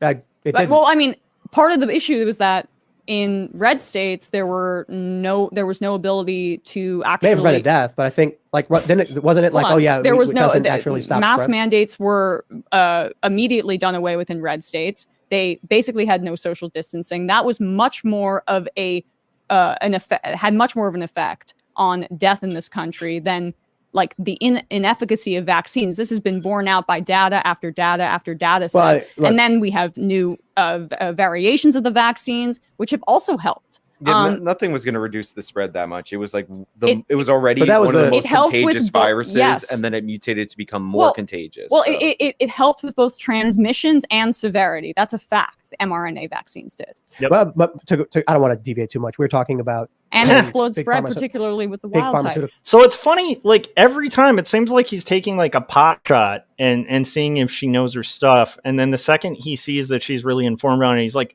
I don't want to get into the thing I just brought up. Like that's a cheap tactic. Come on, dude.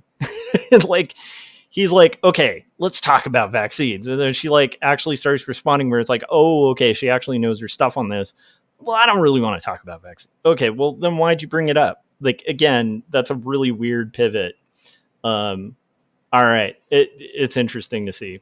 So my issue would be like, instead of having like 3 big companies, I think it was like 4 big companies, just do it, would be to have it decentralized amongst many different producers who are not centralized. And that can be done. You just have to do it. Talking like a prize, like, hey, if you develop this vaccine, whoever does it first, then you get the windfall. Or even like a mandated coordination of production, but not have one company just be like, we're going to give $10 billion to company X. Sorry, I gotta say here too, I think that Sean Fitzgerald, his guest, is like really baffled by him as well at this point. I think he's like, what are you talking about, dude? He's trying to kind of make a coherent point out of what Tim is saying. Okay, let's continue. That's insane. Didn't one of these companies refuse the money up front for fear of future ownership of it? You know what I mean? Yeah, was that Moderna or something like that? I don't remember which one. I don't know. Anyway, my point was, there's that meme that Elon Musk made where like the left moves further and further left. I think that the left has actually gone right in a weird way. How is preventing death in a global pandemic? Well, like, are you in favor of the war in Ukraine? Oh, wow. Pivot again. I'm sorry. I'll rephrase. Do you believe the U.S. should be involved in providing material support to the Ukrainians? I have been in favor of it. Yes. I do think that there are legitimate concerns about the continuation of doing so without brokering a peace and it becoming some sort of proxy for U.S. like war criminals within the United States. But in terms of like the Russian invasion, I am completely opposed and in support of the Ukrainian people. Okay, so let me take a wild guess here. I'm guessing that Tim is going to be one of these people who's like pro-Russia at this point. We'll see. That'll be interesting to see. It's a hard footing to defend, but let's see. Yeah, Frank was saying, I don't want to deviate too much if you're not going to prove me right. That's a fair point, yeah. Yeah, it's more a question of like, should we have given, what are we at, like 100 and 200 billion? I don't know, because there's guarantees which have not been delivered, and it's in terms of weapons. So I don't know what's actually been delivered. This is what I don't understand. Like, people I used to know from back during Occupy are like flying Ukrainian flags and being like, we got to support this. Hassan Piker criticized me for saying we shouldn't be involved. And he also said the invasion wasn't going to happen for sure, like 100%. Then it happened the next day. But my position has always been 99% non-intervention. Like, I've not changed at all in that regard. Okay. And the left has become pro-intervention. Okay, so this is one of those weird stances like I kind of critiqued Emma for early on in this discussion, and now Tim's doing the same thing, where she was saying something like, oh, you're being a moralist. And that's a big, just in a debate, saying something like that is a big problem, because it just begs the question. And it eventually leads to, the rabbit hole where you can invent any scenario where everyone's a moralist. Like, meaning there is a point, like, and Tim made this really weird statement earlier too, that was kind of dumb, which was like the statement of, I'm for, what was it? It was like hours ago, so I'm trying to remember, but he said, I'm for parental rights. And that's a really slippery statement, because at the end of the day, everyone's for parental rights to an extent, but everybody draws a line somewhere in the rights of parents over people. Similarly, everybody tends to come up with their framework, especially politically, based on their own moral foundations. So like, this is a big mistake that he's making here, where he's kind of taking this stance of, well, I'm anti-war and anti-intervention. Are you though? Because I find that, like, personally, I find that in these discussions, nobody is truly anti-war. There's always a point where people think, okay, at that point, yeah, you kind of have to step in. Rarely are people like pure, straight up pacifists. And again, like, if somebody is a straight up pacifist, more power to them. But I'm guessing that Tim would not actually be like fully pacifistic or non-interventionistic when it comes to specific things. I think it's just, it's kind of like a no-win thing to say, well, I'm anti-war. Okay, yeah, I mean, I'm not a fan of war either. I don't know a lot of people who are. But at some point, there's usually probably a line where you think, we should probably go to war. So now he's kind of begging the question, where would you draw that line? To me, I'll be interested in seeing if Emma says this, but I would draw that line at like when people start completely ignoring territorial norms established throughout the world, because that causes destabilization. That's usually a good point to kind of step in, especially if you've already made a treaty, like we did. If you made an agreement like, hey, we're going to back you up because you're getting rid of your nuclear weapons or whatever. It's important for us to establish that line, because otherwise it sets like a really bad precedent for the rest of the world. So in a weird way, I think being non-interventionistic in this case would actually be being more pro-war, because you're kind of allowing a country to completely just ignore the norms of an agreed upon border, which is a real problem if we start kind of accepting that. Gary was saying we also have a treaty with Ukraine to help defend them, which I think Tim ignores and is unaware of. Yeah, I think so.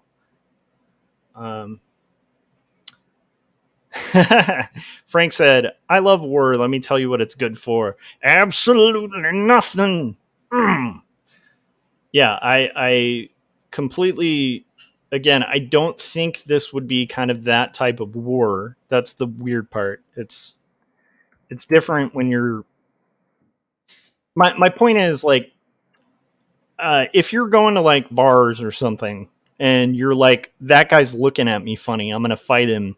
That's like an unnecessary fight. Like that's a violent thing. And it's kind of like, I think that type of thing should be discouraged, like seeking out a fight. However, if you're like at a bar and you see like a big guy, like picking on a small guy for no reason, and you decide to step in and intervene, I wouldn't call that being like this aggressive, hostile person. I would call that being responsible in a situation where somebody's being overpowered by somebody unfairly, right? They're just two different things.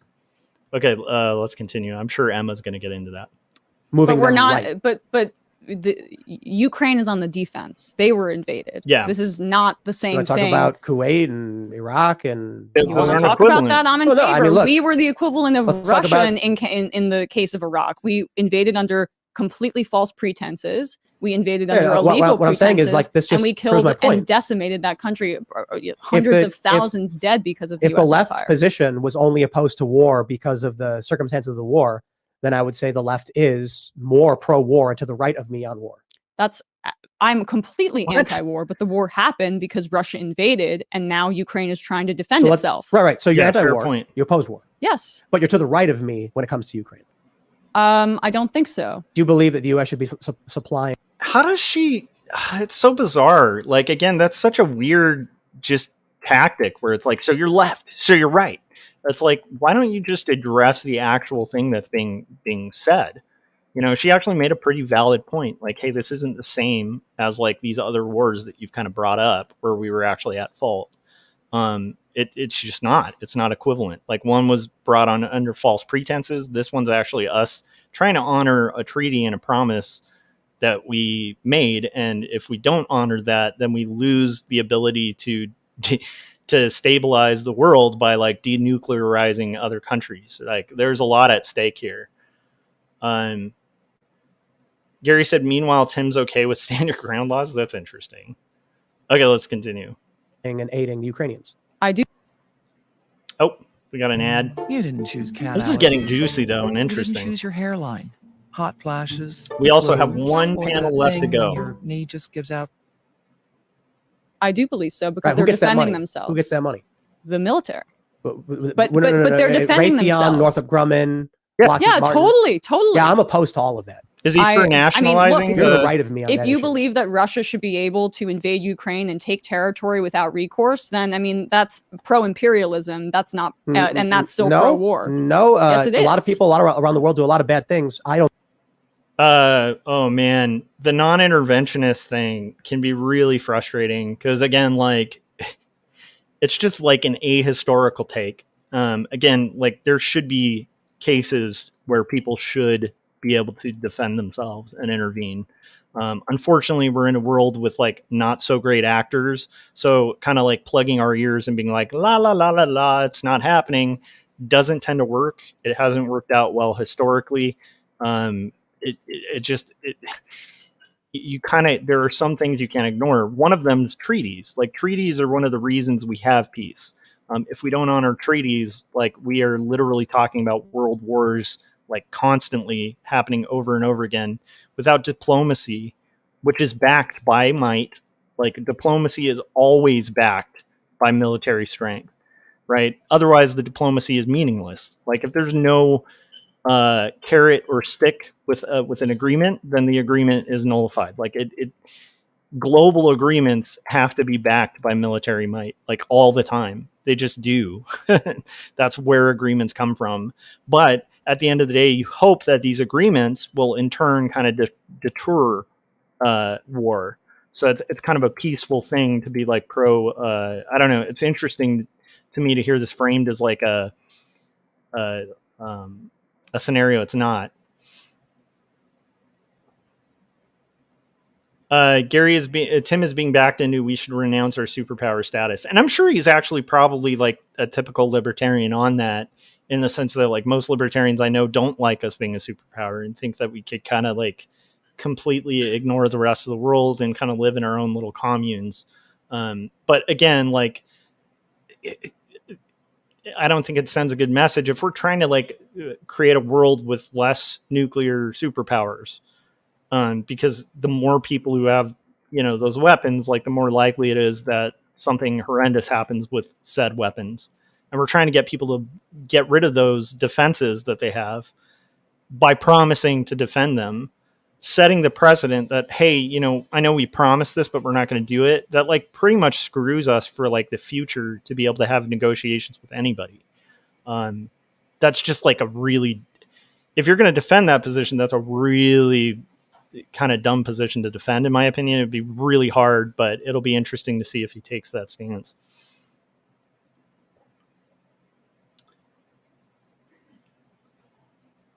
Frank said, why does it matter if she's right or left on something? Many people aren't 100% on every issue. Yeah, it's just kind of weird where it's saying, hey, you're not like you're not the cartoon I want to debate. Yeah, nobody is. You're not fitting the script that I like to debate with. I don't think the U.S. should be an empire going and funding wars all over the world. We're not funding wars. We're funding the defense. I mean, like, and there's something that you can be said where should we draw a certain line? I have already conceded that strings should be attached and we should be involved in peace negotiations. But to flatten the power dynamics here, I mean, I would imagine this is like the same argument that you hear when it comes to Israel and Palestine, right? Where Palestinians are defending themselves, and then it's, oh my gosh, they are just it's completely symmetrical. Israel and Palestine. These are two actors just battling it out. So you're in favor of intervention there? I would love to fund Palestinians so that they were able to have a better life. You are life to the right themselves. of me on foreign policy. Well, we already fund Israel, dude. Yeah. Are you against that? That's a tougher question. I have an You're in favor of funding military. No. I'm sorry, that was the quickest pivot I've ever seen. Where the second she brings up, well, are you for like funding like this country that your side of the aisle is always funding and always for funding? Oh well, that's a different. Sure, like again, like it's he made a mistake by saying the kind of generic statement of like, I'm anti-war and you're pro-war, because at the end of the day, like most people, like the more you kind of get into a black and white statement like that, it's a lot more gray. Most people can be convinced of a scenario where they would back a war. That's a tougher question, says Gary. Okay, guys, we're at the 2-hour mark. I'm going to play a trailer. We're going to wrap up in about 30 minutes. I think we'll have enough time to watch the rest of this debate, which is kind of cool. I have finished my roughs for the day, which is exciting. So maybe whilst we finish the debate, maybe I'll play a quick round of Risk. And but anyhow, we're going to play a trailer real quick first. I should probably make the JPEG of this. I do appreciate you guys hanging out and watching this madness. Let's see here.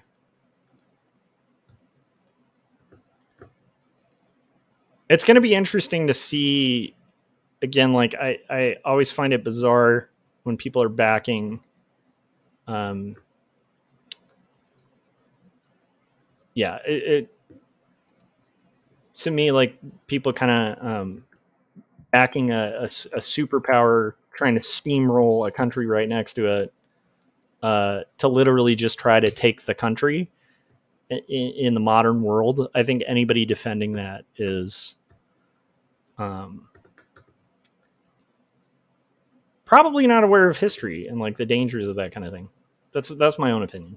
That's my hot take. Okay, here is the trailer, and we'll get into possibly a game of Risk now after. Okay, let's play the Jacob's Apartment trailer.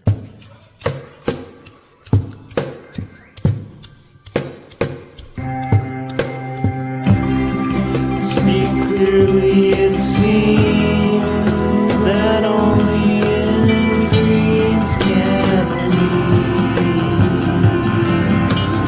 be these things we've seen and walk around breathing pain. I don't know the part to play in this heart of mine. There's dissonant things, they split at the seams.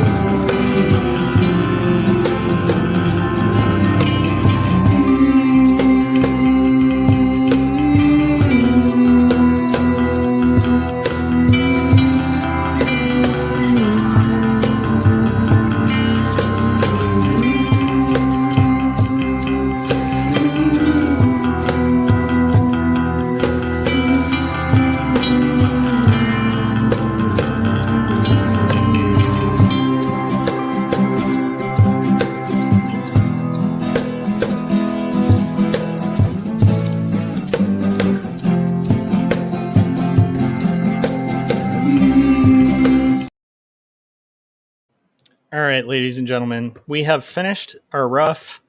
I think what we'll do now is we're going to go ahead and play a game of Risk, and we'll watch the rest of this.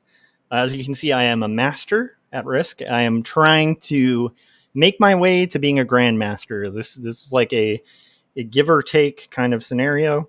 I think we're going to try to play a ranked FFA game, so we'll do a quick browse to see if any games are available. And we'll do this to kind of wrap up the stream and kind of see where things are. I think what I'll look for today, if I can find it, is a progressive game, because I've really been enjoying progressive games. There is one that's turn timers 120 seconds, progressive, intermediate to grandmaster. So we'll go ahead and join it. It looks like it might potentially be like a two-person account kind of scenario, but we'll see. It's only 5 players they're kind of aiming for, so we'll see if it kind of fills up. And if it looks a little too sus or strange, we'll see how that goes. Frank said, "You're a master again? Cool. Yeah, I keep kind of hitting master, and then I can't quite get to grandmaster. And this might be the game where I lose my master status. That's kind of the thing. For anybody who's tuning in, I like playing Risk as well as doing comics. We're going to do comics a little bit later as well. Progressive, as in leftist Risk games. I like it. I like it. That's true. We are listening to a progressive destroy a conservative towards the end of this debate. So let's continue. Gary Hodges said, "Gotta run. Good luck with your game. Have a good one, Gary. I'll be streaming later tonight, so hopefully you'll be there as well." It looks like the game is filling up, and let's continue our commentary as well. We fund the Iron Dome. Literally saying, we fund their military-industrial complex. Anything enough about it? Then if it's your principle and you're anti-war, then you should be saying then we should cut Israel funding for Israeli defense simply, right now. I lean. That's why I said 99%. I'll say I absolutely lean against providing military aid to Israel. I just don't know. I will say a new war in Ukraine, in a territory that we are not, the United States is not, doesn't mean that I'm as far left as possible on the question of imperialism. It means that you are to the right of me on that issue. I don't understand what the purpose of saying you are to the right, I am to the left. Like, it just, at this point, why don't you debate the actual issue? That to me is like one of the frustrating things about this. Just so you guys know, We're playing progressive. It seems like purple is first. I'm in third position. I know the screen is kind of blocking purple and red. Red is playing next. I think what I'll do is angle for Australia, weirdly enough. And I'm not going to really fight too hard for territory in this risk game because it's a progressive game. So my goal is to get a really big stack. However, because I'm in such a good position in Australia, I do think securing Australia would be a good call here. Even though I tend to be not big on the no Australia, no win, I'm in a really good setup right now to kind of start going for Australia. My big worry would be purple coming in and kind of snaking me with that 4. But it looks like if I'm purple, I'm probably going for South America and probably keeping that 4 and 5 that are near me kind of in position to sweep in and kind of take my territory too. So my goal right now is going to be, oh, I thought I was black. Darn it. I'm white. Never mind. Darn it. I'm usually black. So black's in a really good position. As white, I'm actually not in as good of a position. So forget Australia. What we're going to do instead is we're going to secure our troops right above that 4 and 5. So I'm going to move, I'm probably going to move my, my 7 up. I'm in less of a good position. I thought I was in this great, beautiful position. Black is actually in the dominant position on this board. I thought I was black. That's too bad. Frank said, "You're Caucasian." No, it's just usually that's my default color in this game. Okay, so what we're going to do instead is start securing some of our positions. I kind of like... So this game, the progressive game on here, is all about securing cards. It's less about territory. So right now I'm going to consolidate that and make a 10 in North America, a 10 stack. I might lose a lot of troops here, but again, I'm not really concerned about territory. I'm just concerned about consolidate and make a really big stack. Okay, let's continue our commentary. Yeah. Like your position would provide funding for massive multinational military industrial complex corporations. I mean, I think that's the fact that we do have think those contracts is messed up. I think the United States, I think the United States should be more primarily. You want to nationalize the defense industry? You want to go for that? I'm down. I don't know about nationalizing that. That empowers it, makes it permanent. Well, there's always going to be a weapons industry, and there's always going to be. It should be severely cut into. But the United States, by the way, made a promise in 1993 to Ukraine that we. Yeah, okay, this is a really important point that she's bringing up is like, hey, we had a treaty. Like, we had a promise to Ukraine that we kind of need to honor. It's going to be interesting to see how he, is he going to actually try to make the argument that, like, treaties don't matter? Because that's a very pro-war stance. A world without treaties is a world at war, so... We would defend them if they denuclearize. That's true. So that is part of what we're doing in this instance. That's true too, and I think that's an interesting question about upholding our obligations that I don't disagree with. It would be very difficult for us. Granted, the issue is I think I'm like a little kid. I'm like 7 years old when something like that happens, and now in my name, we engage in this conflict and war. I think it's fair to say that while I can understand that treaty exists, as a now adult who is paying tax into this, I have the right to object to past agreements that weren't made by me. No, if you do that, said, you annihilate the ability my point to make on this one was specifically, agreements. I see all these Ukrainian flags and profiles. I make a comment in agreement with Hassan where I was like, he was right about Mr. Beast. And then I was talking about military intervention and how it's wrong. We're spending $100 billion on this war in Ukraine. We shouldn't be doing it. And then he laughed at me over it. And I'm just like, genuine question. When did it become, or maybe I was always wrong, when I was at like Occupy or doing these like anti-Iraq war protests back in the 2000s, I thought that it was the left position to oppose military expansion, military industrial complex. But today it's inverted. Strangely, it's the Trump supporter saying no war. He is so stuck on this, like, oh, I thought it was supposed to be this like thing that I thought. It's a weird, I don't know what his point is here. I mean, I guess I kind of get it in the sense of I had always associated like the whole anti-vax thing with really wacky leftists. and being a leftist myself, like I had always come across like kind of weird, holistic kind of hippies. And it is weird to see that become like a kind of platform of the right. So I guess maybe I can kind of empathize with his position in that sense, but to harp on that instead of actually addressing the point at hand is really strange. Let's continue. Or no, because they're in favor of pro-war. Russian imperialism. That is, you're again flattening power dynamics of who was the invader and who has been invaded. That's not what I'm talking about. I'm in favor of the United States abiding by the treaty that we promised Ukraine in 1993. I'm not talking about any of that. We said that we were going to defend them if they do denuclearize. Right. And by the way, why I'm more pro-war than you, or anti-war, Jesus, anti-war than you, is that I'm in favor of broad denuclearization. And I think that we should continue to make our promises to countries that choose.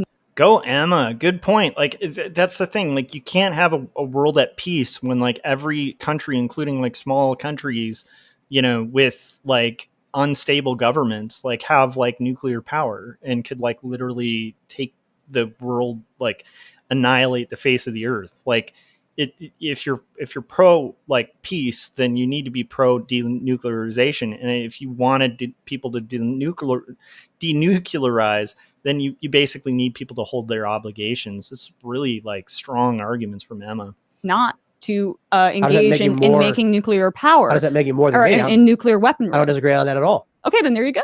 But I'm in favor of committing and making our and because they denuclearized and said that we're not going to create nuclear weaponry, I am in favor of keeping our promise on that front so that we are able to incentivize and keep our promises that we are going to back you up if you choose not to make nuclear weaponry. Maybe it's not a left or right thing.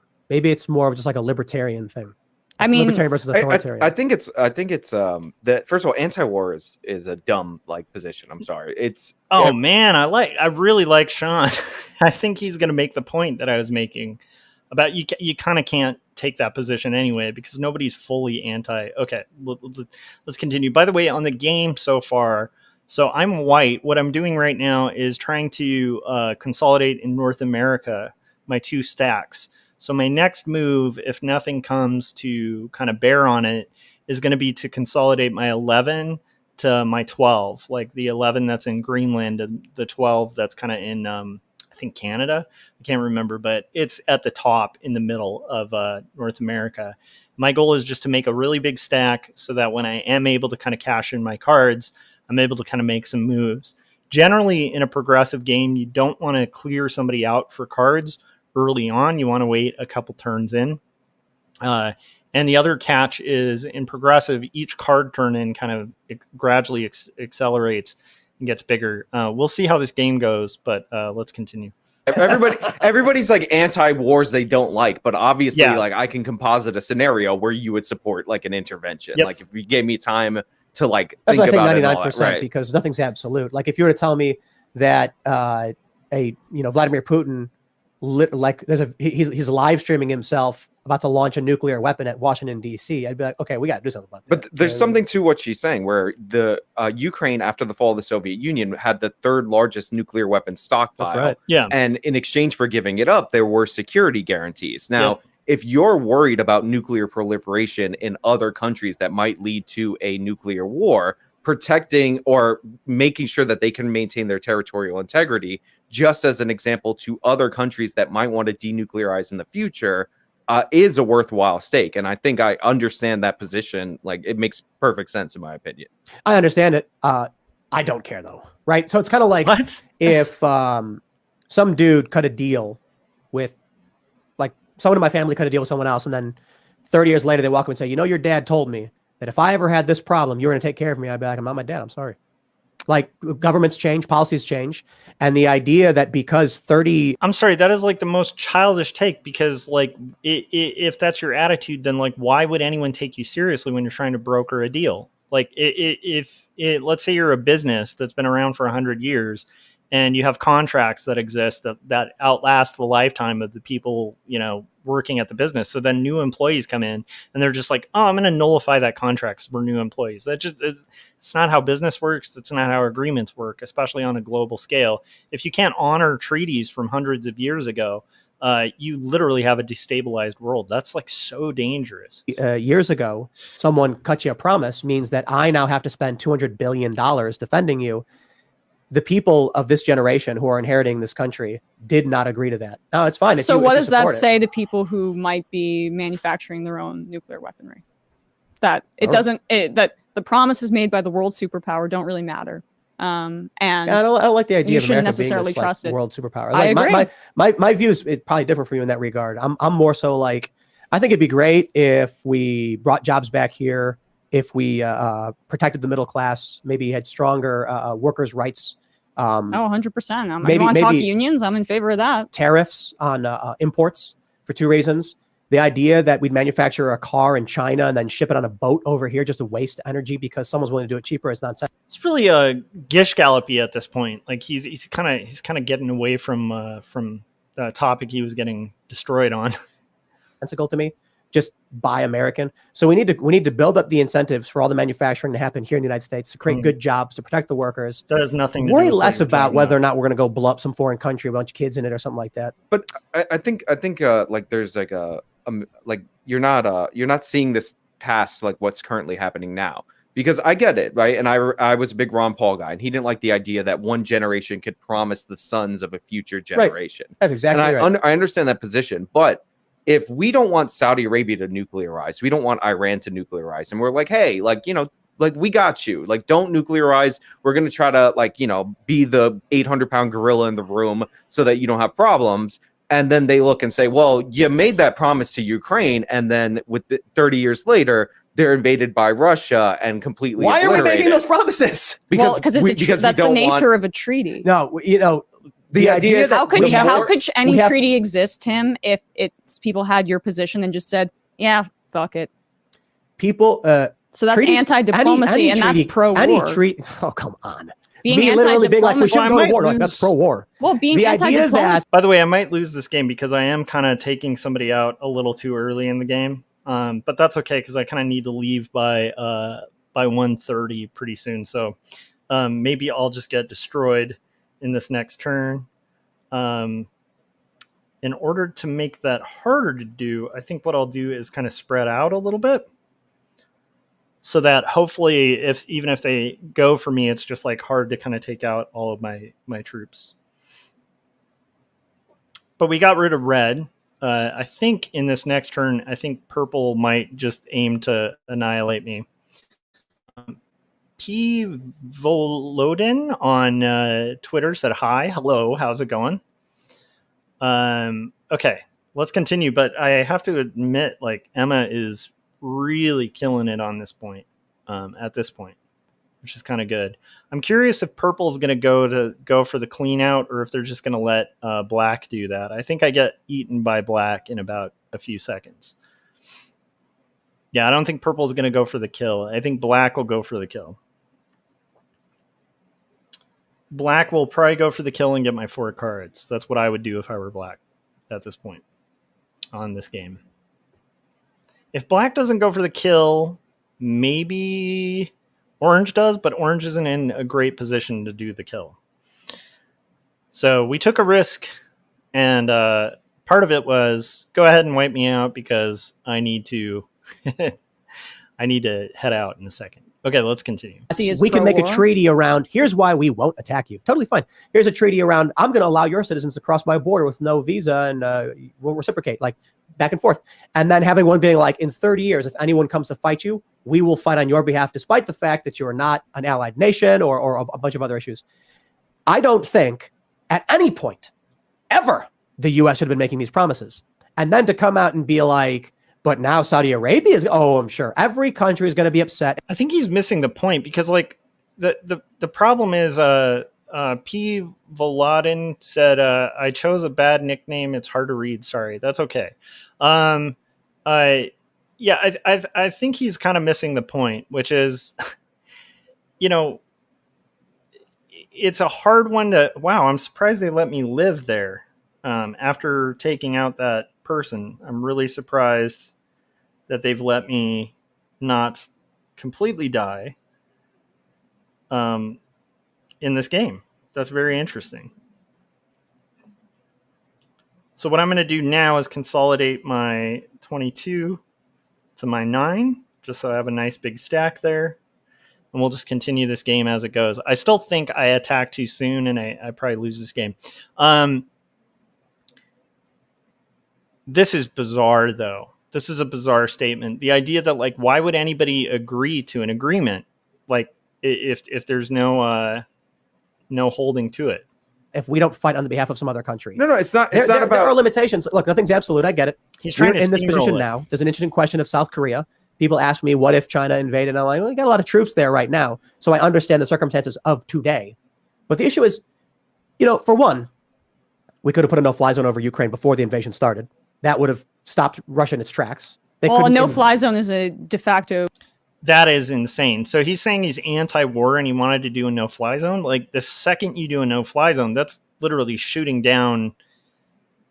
I mean, that's literally putting Air Force in the air to shoot down anybody who flies in that area. And the second, like, a NATO plane is shot down by Russia or Russia shoots down a NATO plane, then you have a full-out world war. That is insanity that he thinks that would have been a good idea. I'm just shocked. Like, he's both trying to say he's against and for war, and then, like, his suggestion for how it could have been done better is something that would have led to probably the biggest global war our country's ever seen. Black is in really good position to kind of take people out. However, I don't think Black can take me out. They might be able to break my territory, though. I think they probably should do that. I don't know if Black's in a position to win the globe here on my game. P. Voladin said, "How are you? I'm doing okay." Okay, let's continue. Declaration of war once the plane gets shot down, once the United States. And that means Russia would have to have shot down, would have had to attack us. I mean, either way, And then that we're in the a world no-fly war? zone and us getting more directly involved in that way would be catastrophic, potentially. War between two nuclear powers. Yeah. Agreed. Fair point. I think my position is more so. So you just had a moment of realizing what he's saying is kind of dumb and going, agreed. Now, does orange just take me off the map? No, orange doesn't. This is really interesting. Are they waiting for black to do that the next turn? Let's see here. I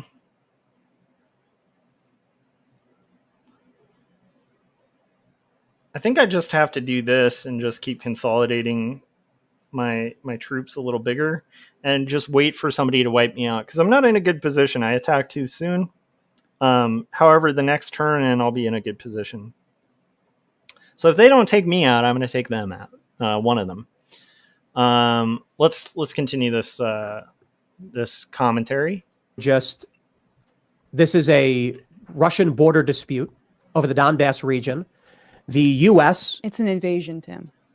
To call it a border dispute is insane. Like, it's not a dispute. It's literally somebody just disregarding a country's borders and steamrolling into the other country. Sure. I'm talking about the specifics of why they're doing it. Why would you call it They've invaded Ukraine because they want the land bridge into Crimea. Okay, here's where I die. The land bridge into Crimea. Because Western forces were courting Ukraine. Ukraine was being courted to the Russian Trade Federation and to the European Union. Ukrainians wanted to join the European Union. It would be a massive boost to their economy, and they get access to the Schengen zone. It's wonderful. Here's where I die in this game.